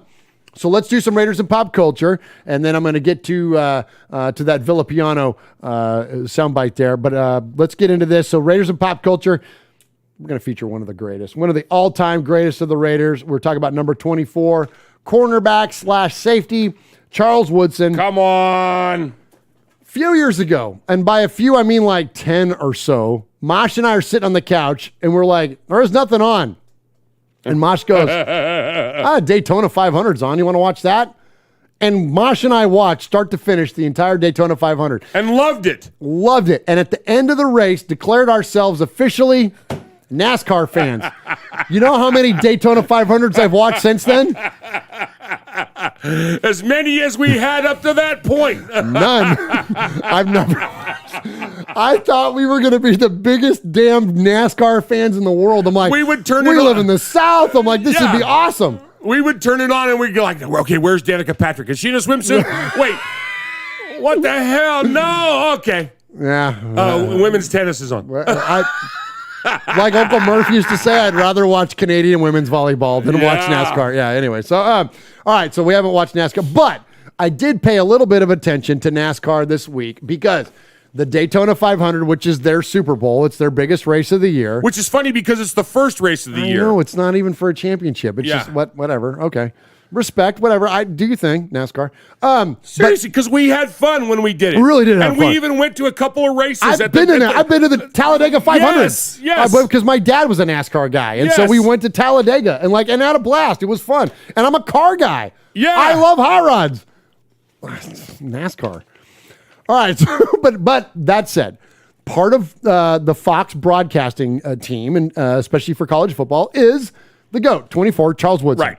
And he was the grand marshal for the Daytona 500. And so he, one of the famous things they do is start your engines. Yeah. And so let's check in and hear the GOAT, Charles Woodson. Daytona, are you ready? Yeah! Drivers, start your engine! Oh, he did a good job. He did a good one.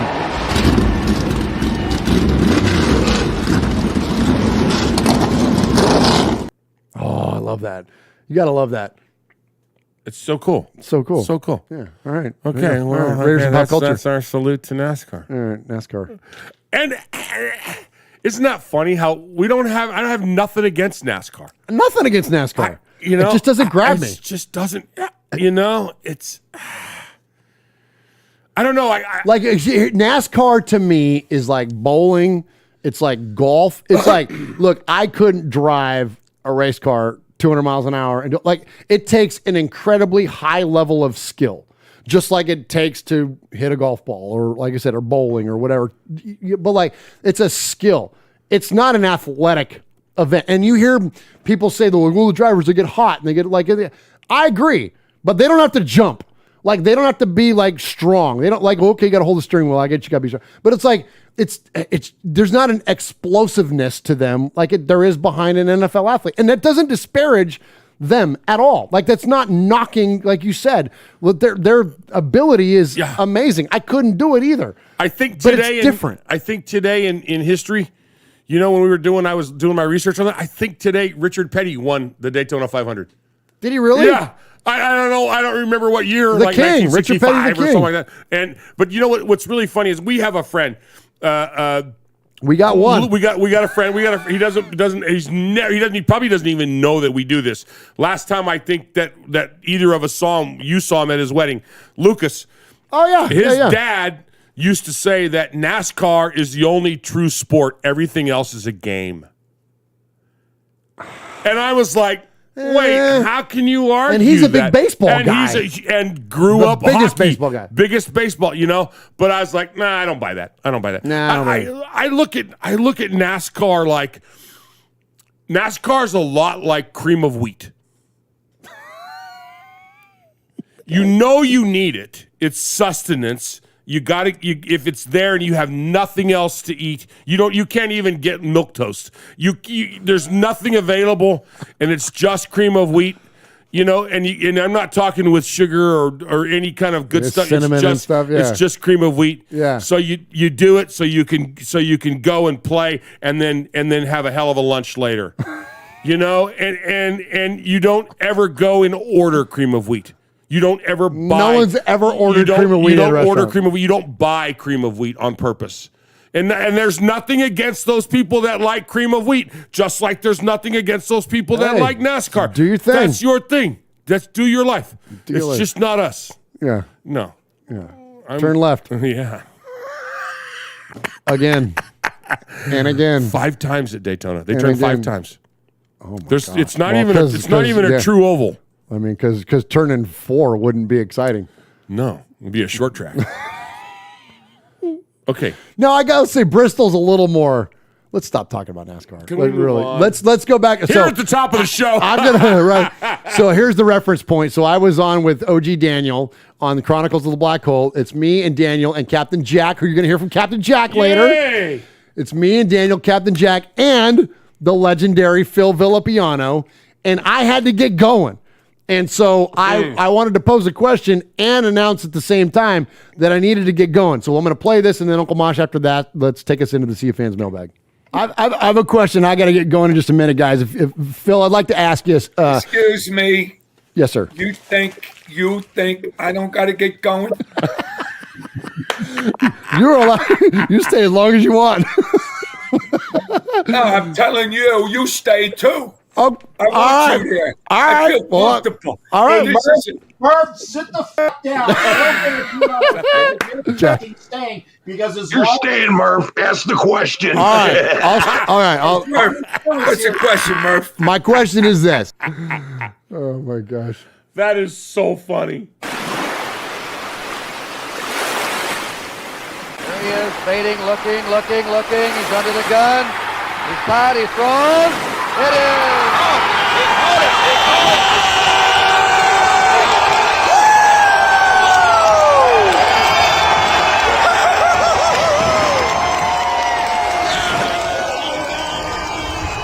Hey,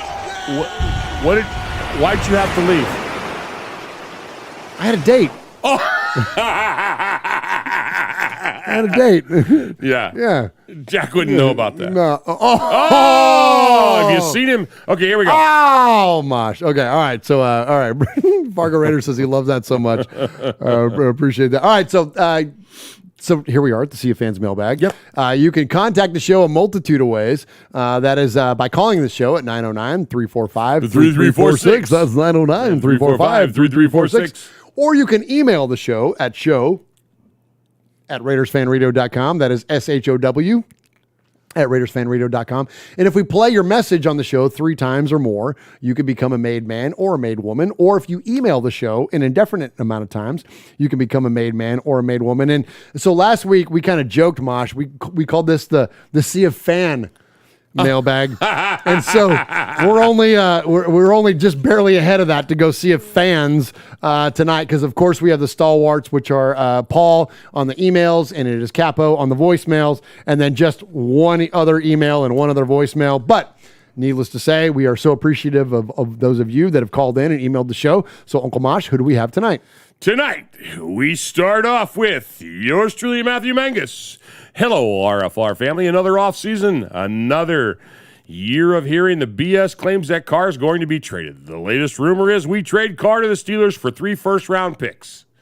We get Pittsburgh first-rounder, this is, and the next 2 years give us 6 first-round picks in the next 3 years. Well, I like the idea. I don't think Carr right now is worth 3 first-round picks and second. There's no way I'm witnessing Mac 2.0. The Mac trade gave us a boatload of picks, and that netted us nothing. So there's no way I'm witnessing that again. Plus, the leadership of the franchise already said they're going to commit to Carr. Like it or not, Carr is going to receive a new contract. It's going to be around $30 to $40 million a year, and he will be the QB for the foreseeable future. I wouldn't say that the Mac trade was a bust. I mean, I hate to jump in on his email, but I wouldn't say that it was a bust. I don't think so either, and I think that it's still because, like, you know, Josh Jacobs is, you know what I mean? Like, he's a pretty legit player, and you don't get him without trading Khalil Mack. Right. And I know that, like, there are some controversies or controversies, as you would say, around some of the players, but even a Jonathan Abram, like, he's still kind of, you know what I mean? Still kind of out there. So I'm with you, Mosh. Now that I've entertained that Carr haters, it's on to business. Carr, Max Crosby, and Renfro all need new contracts, and the Raiders only have about $30 million of cap room. Not to mention there's Abrams, Farrell, and Jacobs. Farrell? F to the E to the R to the R to the E to the L to the L. It ain't Farrell. And Jacobs, whose 5th option would be exercised. $8 million is what will be cleared once the Raiders complete the paperwork for conduct detrimental to the team for Arnett and Ruggs. So that means $39 million, give or take. The order of the contract should be as follows. Carr needs to be the top priority. He's the franchise QB. We need to lock him up long-term before he balls out, and it costs more to retain him. Mad Max and Renfro are next. Both are entering the final year of their contracts and need to be re-signed before they hit free agency. Next year, both are going to cost a lot of money, but the Raiders have a ton of future cap space, so you can backload the contracts and have them make their money next year. These contracts should be a top priority for Ziegler and his staff. That's all for this twin. Stay safe, Raider Nation. Yours truly, Matthew Mangus, proud made man, Gemini man winner, Saurus loser winner, keeper of the Godfather's chair. Oh, nicely Thank you done. for that, Nicely Matthew. done. You're gonna have Matthew's gonna have a little bit of run for his money next year on the Gemini man. Oh, there we go. Absolutely. And listen, I want to address something here. Okay, so the chat's kind of going at it in terms of the Khalil Mack trade. And so Storm, who is incredibly analytical and does a great job of laying some stuff out. What do we get back from Mack again? LaMarcus Joyner, question mark. Trent Brown, Cleveland Farrell, it was a bust. I hear those, and I spoke in reference just now to the player-for-player acquisition. Sure. But here's the thing that gets missed all the time, and I'm clapping and pounding the desk. You're getting excited. I will pound the desk on this forever. This is the contract that the Bears gave to Khalil Mack in terms of dead cap, which means that you have killed that area of the salary cap in order to attain a player. This year alone in 2022, it's $24 million. His dead cap number in 2018 when they signed him was $60 million. Wow. We have to sign all these players like Renfro and Crosby and all these players that we have all identified. You're not getting that. We're not even in the conversation around that if we sign Khalil Mack to a Bears level contract. That was one of the reasons that we parted ways with him. It wasn't even, yes, the acquisition portion of it, the draft picks and all that. Yes, that was a big deal, but we also relinquished our freaking obligation to sign him to this monster contract. Don't forget, man, it's not a healthy contract for the team.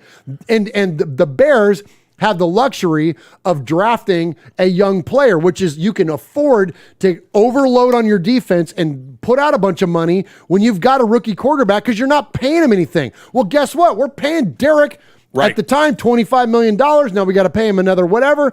But like, point is though, is that you can't be healthy. You can't do the same thing. Like, look at, and I'm gonna really go on a tangent, but I'll keep it brief. When you look at a lot of the players or a lot of the teams that have won Super Bowls, and I'm just throwing out loose numbers over the past 20 years. A lot of times they're either one, very team-friendly contracts, Tom Brady, Peyton Manning, right? Players that structure friendly, or they're on the rookie deal. Aaron Rodgers, freaking Russell Wilson, even now, Joe Burrow makes it. Even appearances, they're on friendly deals. You can't overpay or pay your quarterback fair market and then still have a bunch of money on defense. So that's what the Raiders would have had to have done to keep Khalil Mack. And then guess what? You don't get anything else. So anyways, that's kind of all right. Thank you. Aaron's always telling me rant. And I always read after the fact. It's a good thing I don't read it before because I'd really get frothy. Like you listen to somebody. Evening, everybody. I hope this email finds you all well. Another week has passed in a flash, and pretty soon we can set our focus on the combine, free agency, and the draft. The mock drafts are happening thick and I just lost me. Oh, you Check. got I'm back. Okay. Anyway, the mock drafts are happening thick and fast, and there's a huge number of players to check out. Thanks to all the Raiders content creators out there helping me to stay sane. And there are so many names and stats floating around, it can get overwhelming with all the information. At least they make sense of it all. There is an overriding situation, though, at the minute. The hot topic is very much the contract extension of Derek Carr and any possible signing of Davante Adams. I touched on this last week, but wanted to elaborate more. Until the facts start appearing, we're driven by rumor and speculation. The numbers that I'm seeing for DC are starting to get around 40 to 45 million area. Initially, that scared me a little, but when you sit and think about that, things in detail, is it really that bad? The market has been inflated over recent seasons, and not just by the quality QBs that deserve the money. Kermit, Josh Allen, Deshaun Watson, Russell Wilson, and Aaron Rodgers are all on a higher pay grade than DC, and none of us would argue that. However, Dak Prescott, Jared Goff, Kirk Cousins, Carson Wentz, Matt Ryan, Ryan Tannehill, and Jimmy Garoppolo? I'm not so sure, though. Isn't that a story that we used to read the kids, Garoppolo? Yeah, they used to call me that. Yeah, Uncle Garoppolo. Yeah, I remember that. You may think differently, but I believe DC is better than some, if not all on that list, and he is so deserving to jump to the 40, 45 mil. In that context, I would say yes, do it. There's a good argument that says in order to make DC the quarterback we want to see on a high, more consistent basis, then you have to get the players around him first, and more depth of quality being a must. So does paying 40 to 45 mil make it too difficult to go and get the other areas of need addressed?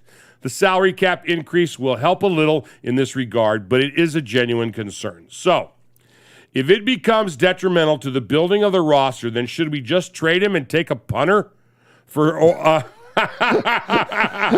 for a new QB in the draft or free agency, save the money, build up the rest on the roster, then focus on a QB next year? It's an option I've heard discussed, but it's way too risky for me.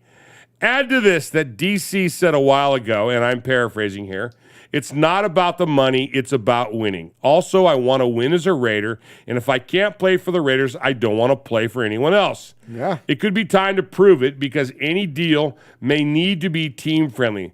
So how much should DC give up for our growth to continue? Should he have to give up anything? It's a headache, isn't it?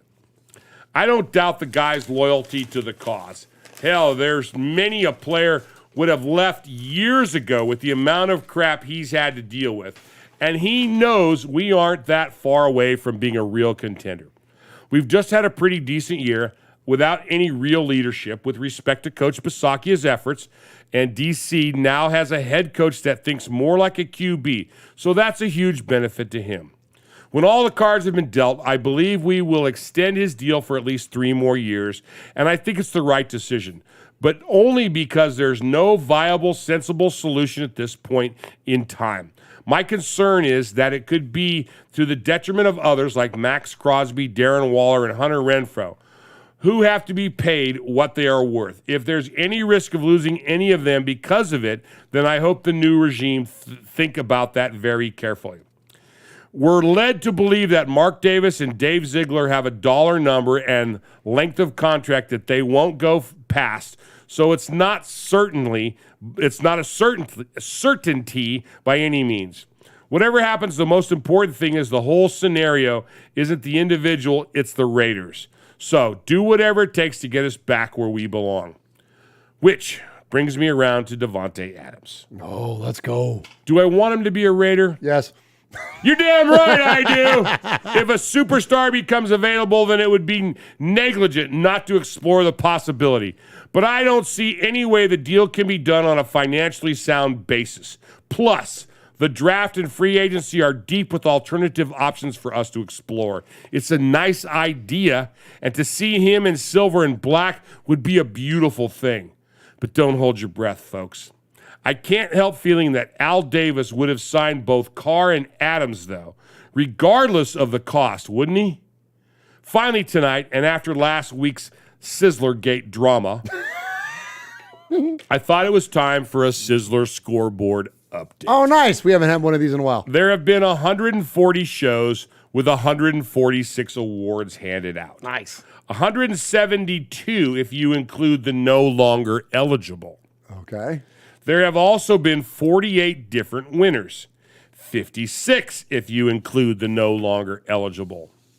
Currently, the standings are as follows. With 15 and soon possibly to be retired, Houston Raiders Steve. Whoa, let's go, Steve. With 14 in second place, Kill Jadis. Oh, no kidding. With 9, Raider born Rico. Let's go, Rico. Nice. With 8, Ta-da Raider. Nice. With 5, multiples in 5. Okay. Coach Davis, Eye Patch, Kevin the Raider Nerd, and Matthew Mangus. Nice. With 4, Daniel Mangus, Michelle Sweat, and Pirate 1975. With 3, B-Dog in a Pasture, Raider Ramon, Rev Raider, the Raider Karaoke Kid. 2, OG Daniel, Tyrone Graves, Wyoming Raider, and then 30 others with 1 award. Nice, that's awesome. I'm off to study more tape on QB Jeff and Capo's draft candidates. Stay safe, Excellent. RFR family. Love you, Raider Nation. His Lordship, the Royal Scribe, Paul Egerton, Shropshire, Mississippi, Polly Award winner 2019, Foggy Glasses Award winner 2020, BRT Sizzler scorekeeper, proud made man, five-time plus one, winner of the Raiders Fan BRT Sizzler Award. He didn't put his name in there.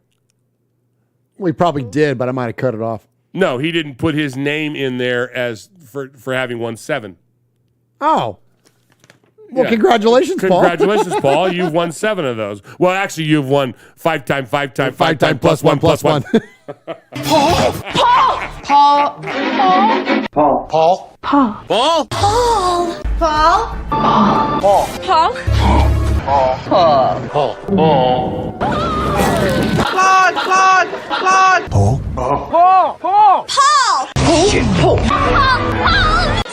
your name Paul?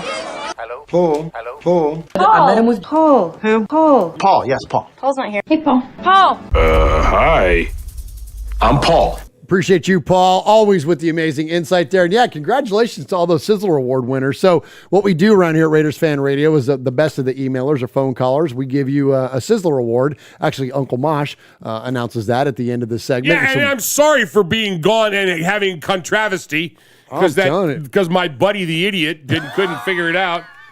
Jeez, oh Pete, that kid. And then he wanted to throw. Like he was battling on that thing. Oh my gosh! It was, you set the rules. That's what I'm trying to tell him. I'm like, if he made the rules, he can override the rules. Like you make the rules. So if you choose to give a Sizzler to Capo, that's your call. You wrote the book. Telling ya, but yeah. Jeff didn't write the book, so he can't go off script. Like what are we doing around here? He tried to do that Is one nothing other time. sacred Yes. anymore? Oh jeez, he doesn't understand.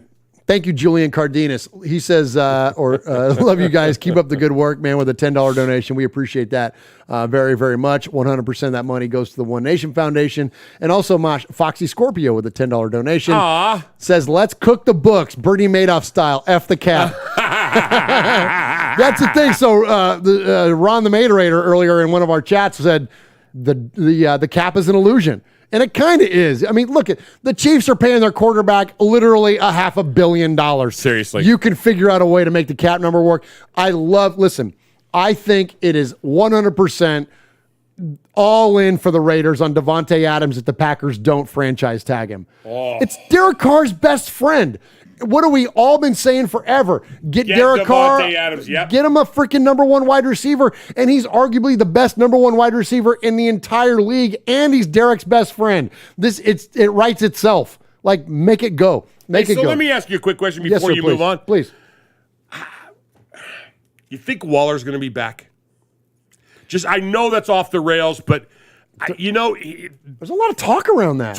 I know, and that's what I'm saying. Is towards the end of the season, we didn't see much, didn't hear much, there wasn't a lot of Wallerness on the field, like there was at the beginning of the season. I think he was hurt. You think it's his health? I think it's hurt. Okay, I think that's the answer. Is that like, and I only know what I know, but like, I think that I always say, you can't evaluate a player that's coming off an injury. Like, you got to give them time to get healthy. And I think that, frankly, it's an opportunity for us to applaud Darren Waller to the idea that he was on the field probably sooner than he should have been in order to give the defense a look. You know what I mean? To be the threat, because he just wasn't the same player. But it wasn't that. Derek didn't stop being Derek. The offense didn't stop being the offense. But so what was that? The factor was him. But you don't lose your ability all of a sudden. No, we know he's incredibly healthy mentally. And we know his work ethic is good. The best player on the field. That's what I'm saying. I don't think there's anything to the idea that he's giving up or whatever. I think he was hurt, man. I think that the guy was beat up. And we'll find out real quick. But I think it's a fair question, Mosh. Yeah. Absolutely. And I think a lot of people are asking that question. Is that look, and we know he's got a lot of interest outside of football and rightfully so, and he's got some incredible interest, but so do a lot of players. I don't think he's gonna focus on his foundation and not being a football player anymore. I don't think that happens. So okay, all right. So here we go to the phone calls. So always kicking off the segment with our capo. He is Aaron the Q-Dog Raider, and he's the head of the table for us here. Every crew needs a captain, and he always leads off this segment. Greetings, Don Merv, Underboss Sonny, Consigliere Moss, Swag Jeff, our Sergeant Arms, the Big Raider Trucker, Ron the Raider, Ramon, the Mean King, Young Chili Dog for When the Universe Speaks, Splatterhead, and the Inebriation. If you're like me, you got to love the offseason. I mean, the rumors are flying. Deshaun Jackson, is he going to be traded to the Commanders for Chase Young? I mean, free agent Jarvis Landry, is he going to the Bears? Only if we get Allen Robinson, and I hope that, dream comes true. Russell Wilson, they got him pegged to swap out with Jalen Hurts in a first-round draft pick in the upcoming draft. I mean, listen, Clee, F to the E to the R to the E to the L to the L to the, you know what, he sucked. I'd rather, trade him back to France, man, for a buttery croissant. Maybe even a couple shavings off of the frozen dead feet from AB from his cryogenic experiment. Anything is up for bet. And, for the first time since 2004, even the Pittsburgh Steelers, that's right, Uncle Mosh, the Pittsburgh Steelers are going to be without with one Ben Roethlisberger. Who's going to take his place? It might even be Deshaun. And I've even heard rumblings that it might even be DC4. I don't see that happening. A wise man once said that DC4 is going to be your quarterback. Ain't that right, Murph? So I believe him. But stick around and keep an eye to, in the future and an ear to the ground. I think it's going to be Carson Wentz. And, hey, more power to him. And since we're over here, just pontificating, can anybody tell me if Zion Williamson's available to be our three technique? Just asking for a friend. Now, as I keep stating, the Raiders must address their offensive needs in free agency and their defensive needs primarily through the draft. At right tackle, here's some names to consider that might be cost-effective free agents. Number 4, Cornelius Lucas. He started 7 games out of 15 for the Commanders, and, he's at 6'8", 327. He's a tackle. Big kid. And he only cost Washington $1.9 million last season. Coming in at number 3, Sam Ricky Ticky Tevy. Now, he tore his ACL in 2020 while he was signed with the Colts before the preseason actually came to a conclusion. But he rebounded last season and played 14 games. Now, he was a former L.A. Supercharger. But when he was with the Chargers, this cat, he was a stalwart. Now, the Colts paid Tevy $2.5 million in 2021. Tevy will turn only 28 years old, and, I think he might be worth a flyer, too. Coming in at number 2. If, we're looking to get another former Patriot offensive lineman to join the fray, Cameron Fleming, he'd be a decent fit. He's a Texas native, and he was a backup for the Cowboys to Tyron Smith and Lael Collins. He did that from 2018 to 2019, and he actually showed improvement in 2021, but he was not a starter. He only played 5 games, and, he logged, just $1.1 million against the Cap last year for the boys, so take a look at him. And, of course, number 1, Orlando Brown. Yes, he played up there in the KC Chiefdom. It's not a kingdom, but no matter here nor there, he played all 16 games, and, he only cost them $872,000. Bruh, we need to look at that. Now, remember my call from last week, and I put out there into the ether, James Williams, wide receiver from Bama. Now, I do recall, and somebody might have called me on it, he injured his ACL in the national championship game. But once again, he's 6'2", 189, and he runs that 4.25. You just can't recreate that in a Petri dish. Even though he's going to come off an injury, we need to take that fire. Now, silver linings, welcome to Raider Nation, Coach Kennedy Polamalu, a lifelong career running back coach, heavily respected. The accolades, he's absolutely coached some of the greats, but the things that he's done, with, the likes of Latavius Murray and Dalvin Cook, I'm glad to see it. And you may recognize the name, yes.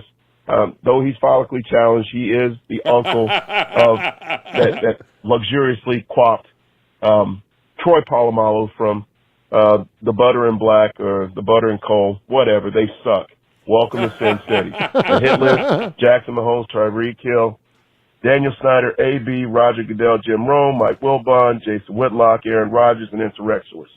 Group. All right, there he is. Aaron the He's Q-Dog, the man. He's best. the best, man. We love him. I think we're going to give him the Sizzler. Easy. All right, but it's your call. Hey, you wrote the rule book. You can do whatever the heck you want.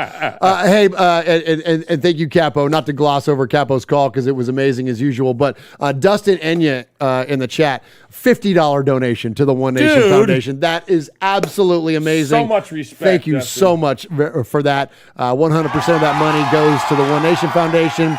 And which, of course, goes out to all the different various Raider charities that we support, including the Bolitnikoff Foundation. He says, let's get to the big game. Let's start off the season right and get a couple of key players like Devontae Adams. Let's go, man. Man. I'm with you in that. We cannot, when I see those, look, all the donations are so valuable and so much respected. When you see a big number like that jumps out at you, man, it humbles me. And I thank you so very, very much for thinking of us and thinking of the foundation in that respect. So, Dustin, much respect. And let's go get freaking Devontae Adams. Let's do it. Okay, so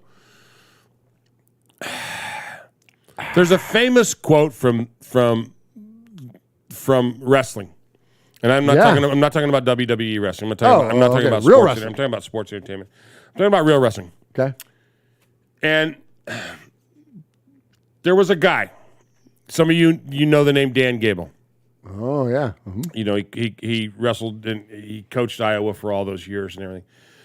Little known fact, just a side note to my little known fact. But he wrestled Goober one time. Oh really? Goober from Andy Griffith, George Lindsay, who was a hell of an athlete in his own right. Okay. Yeah, he was a collegiate baseball player and stuff. Anyway, they wrestled for a thing. But Dan Gable has a famous thing when he was training for the Olympics. He was up in the middle of the night doing push-ups.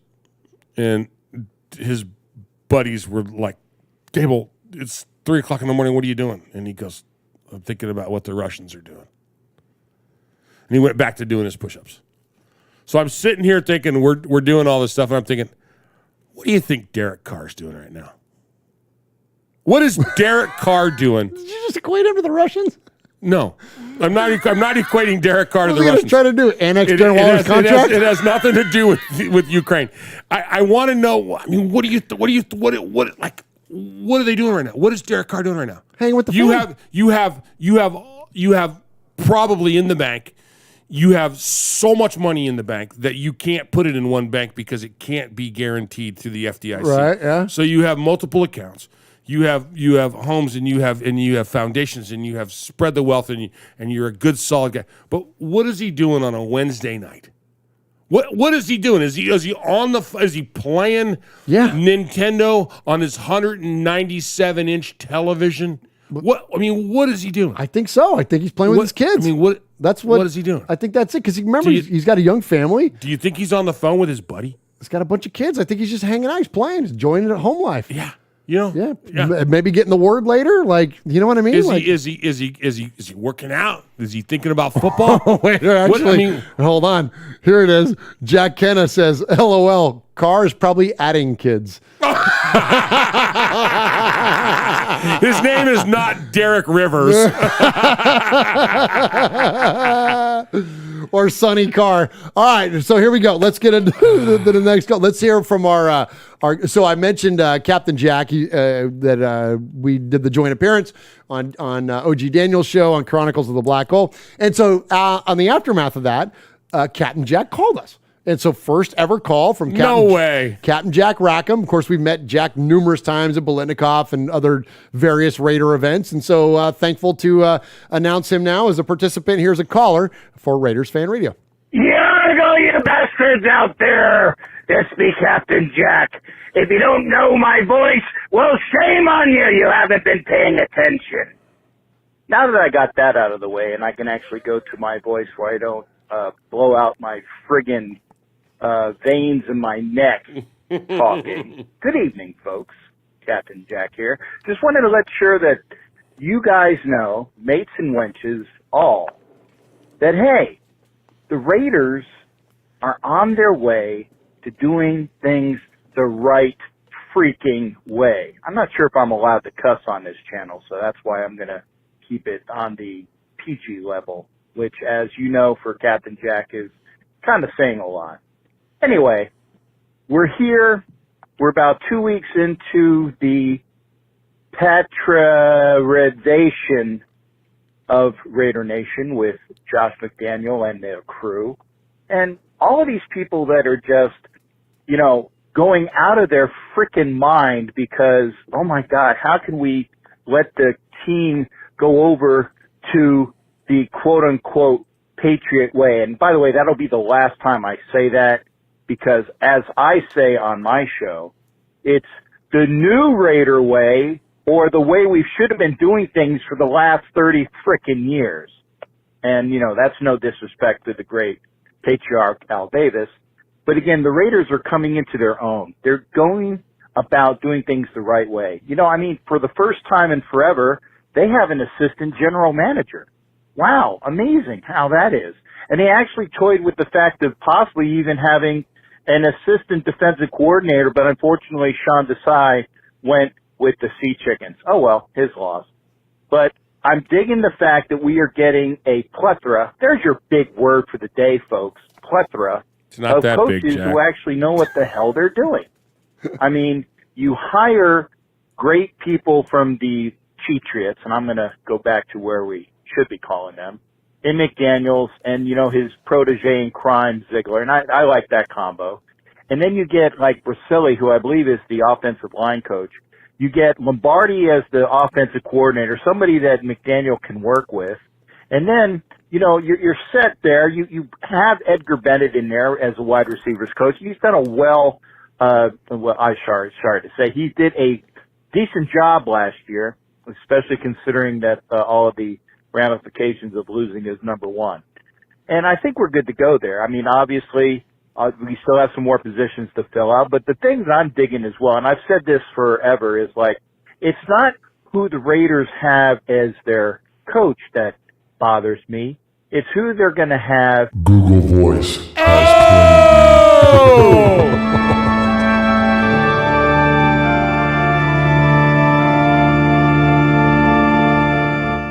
Rack 'em. So, Captain Jack, yes, we have a 3-minute time limit around here, or otherwise Google Voice comes for your soul, which has been claimed. And so, Captain Jack, and look, the good news is for Captain Jack, this is not the middle of the season. Nope. It's the offiest of the off season, and so we have time. So we don't have a lot of calls. We've only got 2 more to get to, and one of them includes Captain Jack. So let's revisit with Captain Jack when he called back. Yeah, who the hell has meant to tell me you had a friggin' time limit for your phone calls? If I would have known that, I wouldn't have been cut off the first time. By the way, if you play the full conversation, technically it's 2 phone calls. So anyway, getting back to still only counts as 1, Jack. 2 more times. Rudely interrupted. Getting back to defense because coordinator Murph had a Graham. date. I mean, I'm digging that call. That guy who was a coordinator for a team in New York that basically made a chicken salad out of chicken shite with the players that he had there. Imagine what he can do with real defensive players. And yeah, we're going to be doing a bit of mixing and matching and getting the right players in the right position. I'm digging that as well. Okay.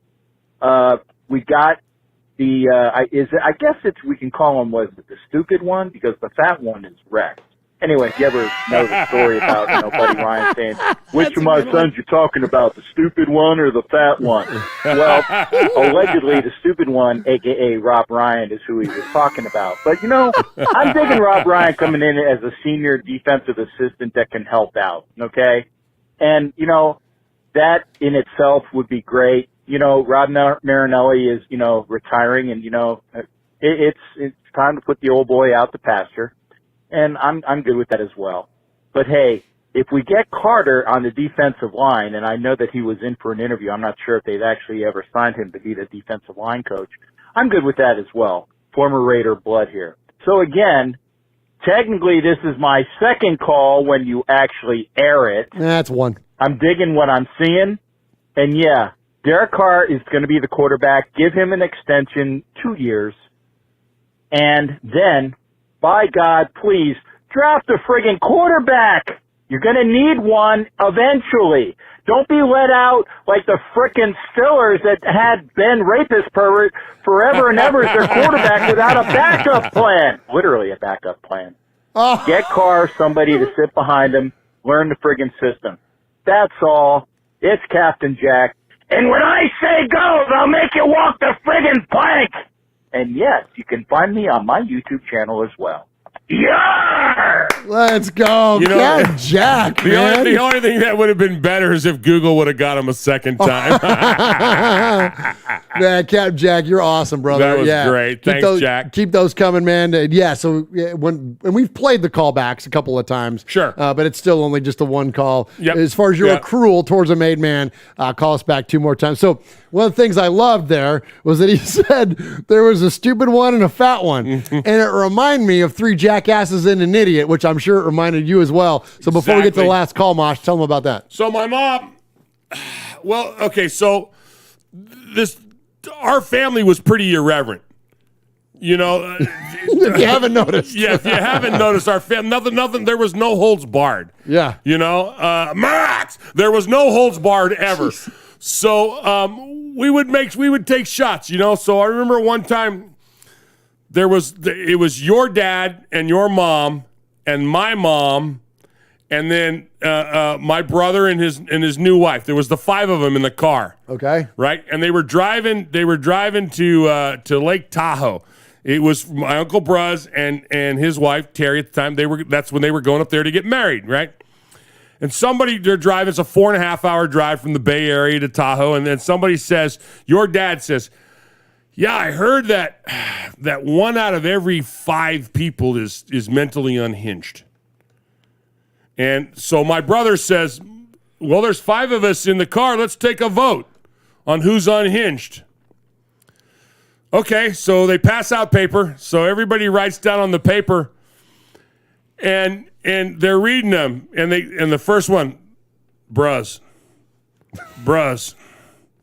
This is your older brother. Yeah, it was my older brother. So my older brother got 4 votes, right? And your dad got 1 vote.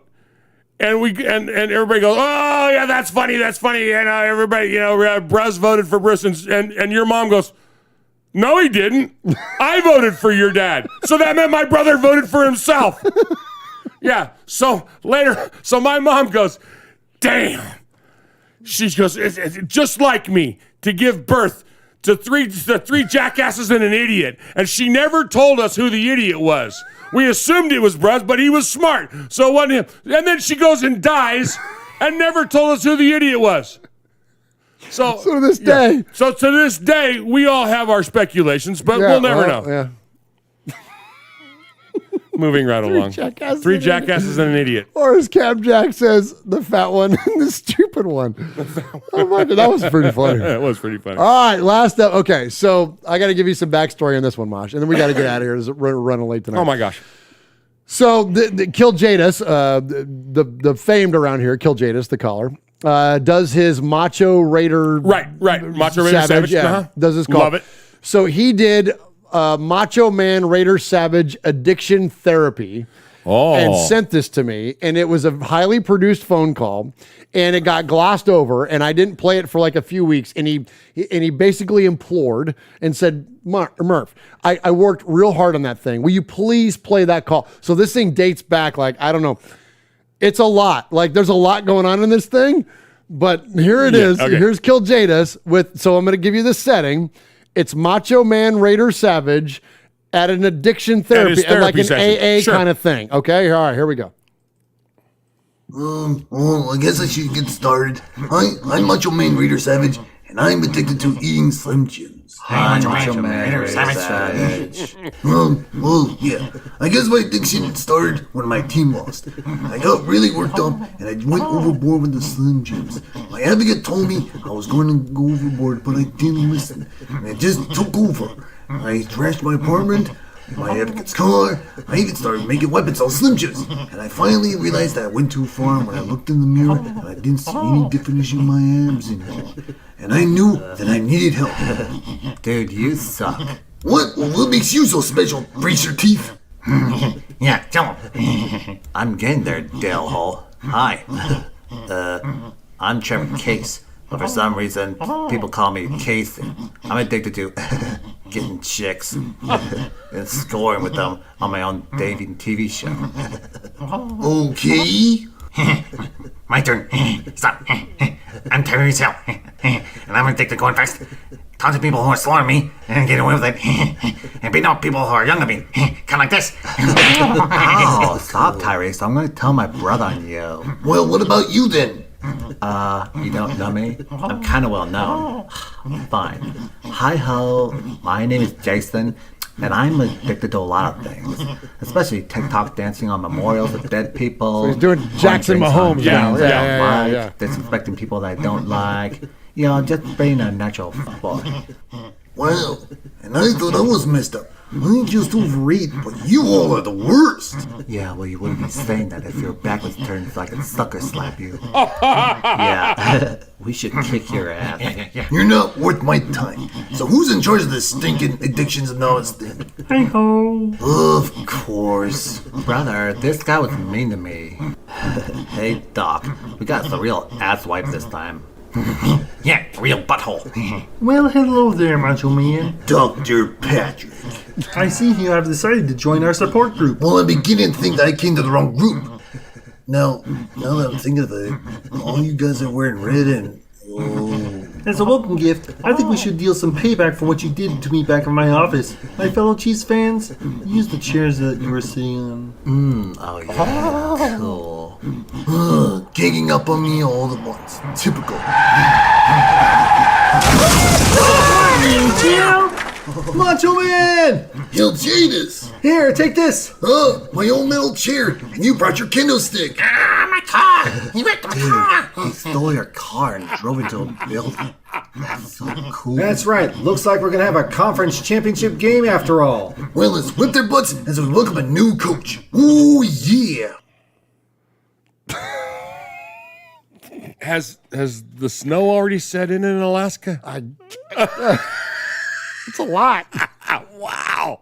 Somebody got some really cool recording equipment for Christmas. Yeah, I mean, yeah, very creative.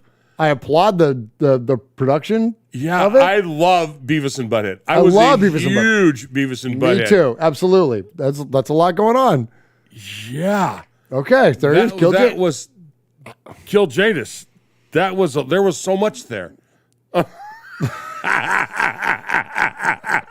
Okay. All right. So every week, Uncle Mosh awards a Sizzler Award to the best email. Thank you, Kill Jadis. We love you. You know that. Raider Zach says, my mind is blown. All of us, I think. Yes. Yeah. Okay. So Uncle Mosh awards a Sizzler Award to the best emailer or phone caller of the week. And we appreciate each and every one of you that participated this week.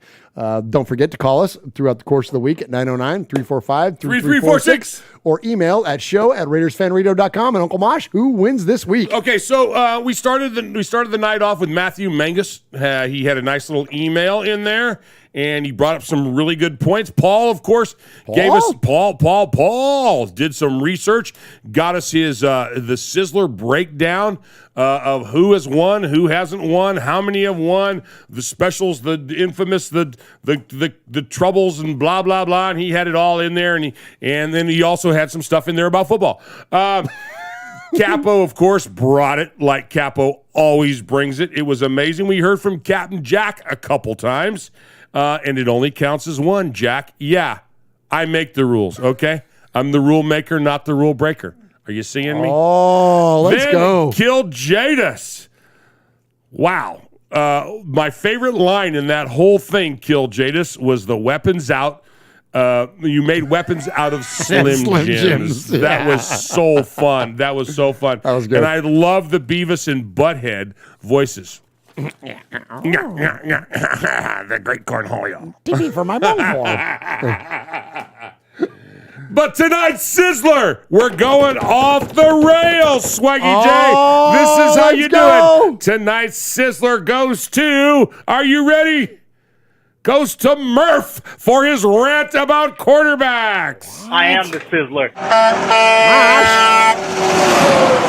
Sizzler. Sizzler.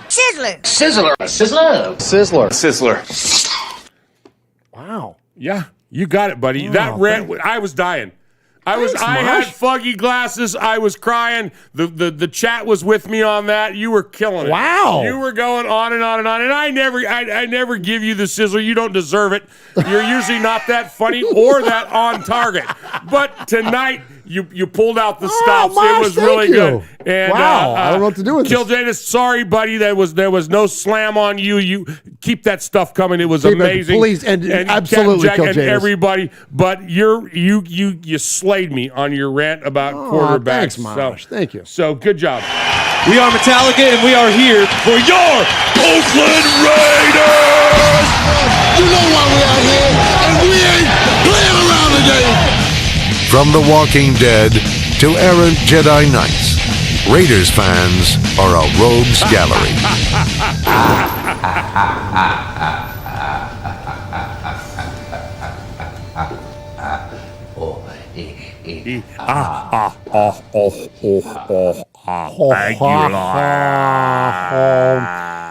So I'd like to thank everybody. I'd really like to thank all those of you that are in attendance tonight.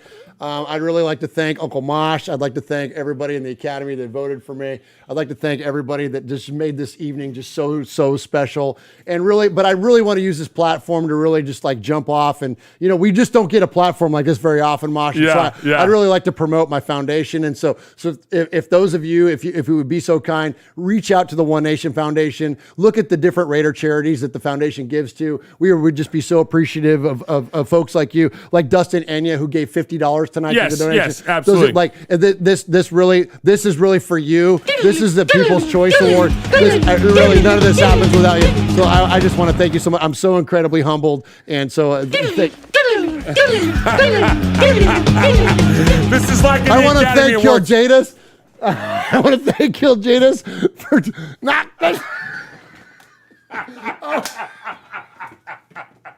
Wait, For you those of can't play Sinatra off the air. Oh shit! I just messed up mine too. I know it rip my head. I can't hear anything. Oh my gosh. Oh my gosh. Okay, so Kiljanus goes, I'm just like the Raiders. I'm used to getting screwed. Yes, Oh, that my is gosh. the first time a host has ever won the Sizzler. Yeah, and I don't deserve it. And I you really don't, and you I definitely don't But deserve thank you, it. Uncle Mosh. I appreciate you. Thank you. All Take right. us out of here. All right, thank you to here we go. All of those of you that have tuned in tonight here on the YouTubes, youtube.com/Raiders Fan Radio. Celos is in there. Fabricator Gill and the IE is in there. Tyrone Graves, Chevy Silver Raider, Michelle Sweat, Aaron the Q-Dog Raider, Fargo Raider. I mentioned Dustin Enya, but thank you to all of the amazing donations tonight. And in all seriousness, 100% of your money goes to the One Nation Foundation. Our goal this year is to raise $20,000 for the foundation, and we're going to give that away to the Blitnikoffs, probably Darren Waller, Stabler XOXO. Thank you, all of you. We appreciate you. We love you. Subscribe, hit the likes, Raiders Fan Radio on the audio podcast, and youtube.com. Hit the button. Uncle Mosh, take us home. Man, what a great show. I was so glad to be back. Thank you guys for all the folks that reached out during Aunt Kathy's sickness. Appreciate all the prayers and the thoughts and everything. Tonight you've been listening to the Raiders Fan Radio broadcast number 238. We were excited. We missed our buddy Swaggy J over there. But Love you, Swaggo. for Sizzler Award-winning Murph, you got your old Uncle Mosh here, and you've been listening to Raiders Fan Radio, where we take a lighter side journey into the dark side.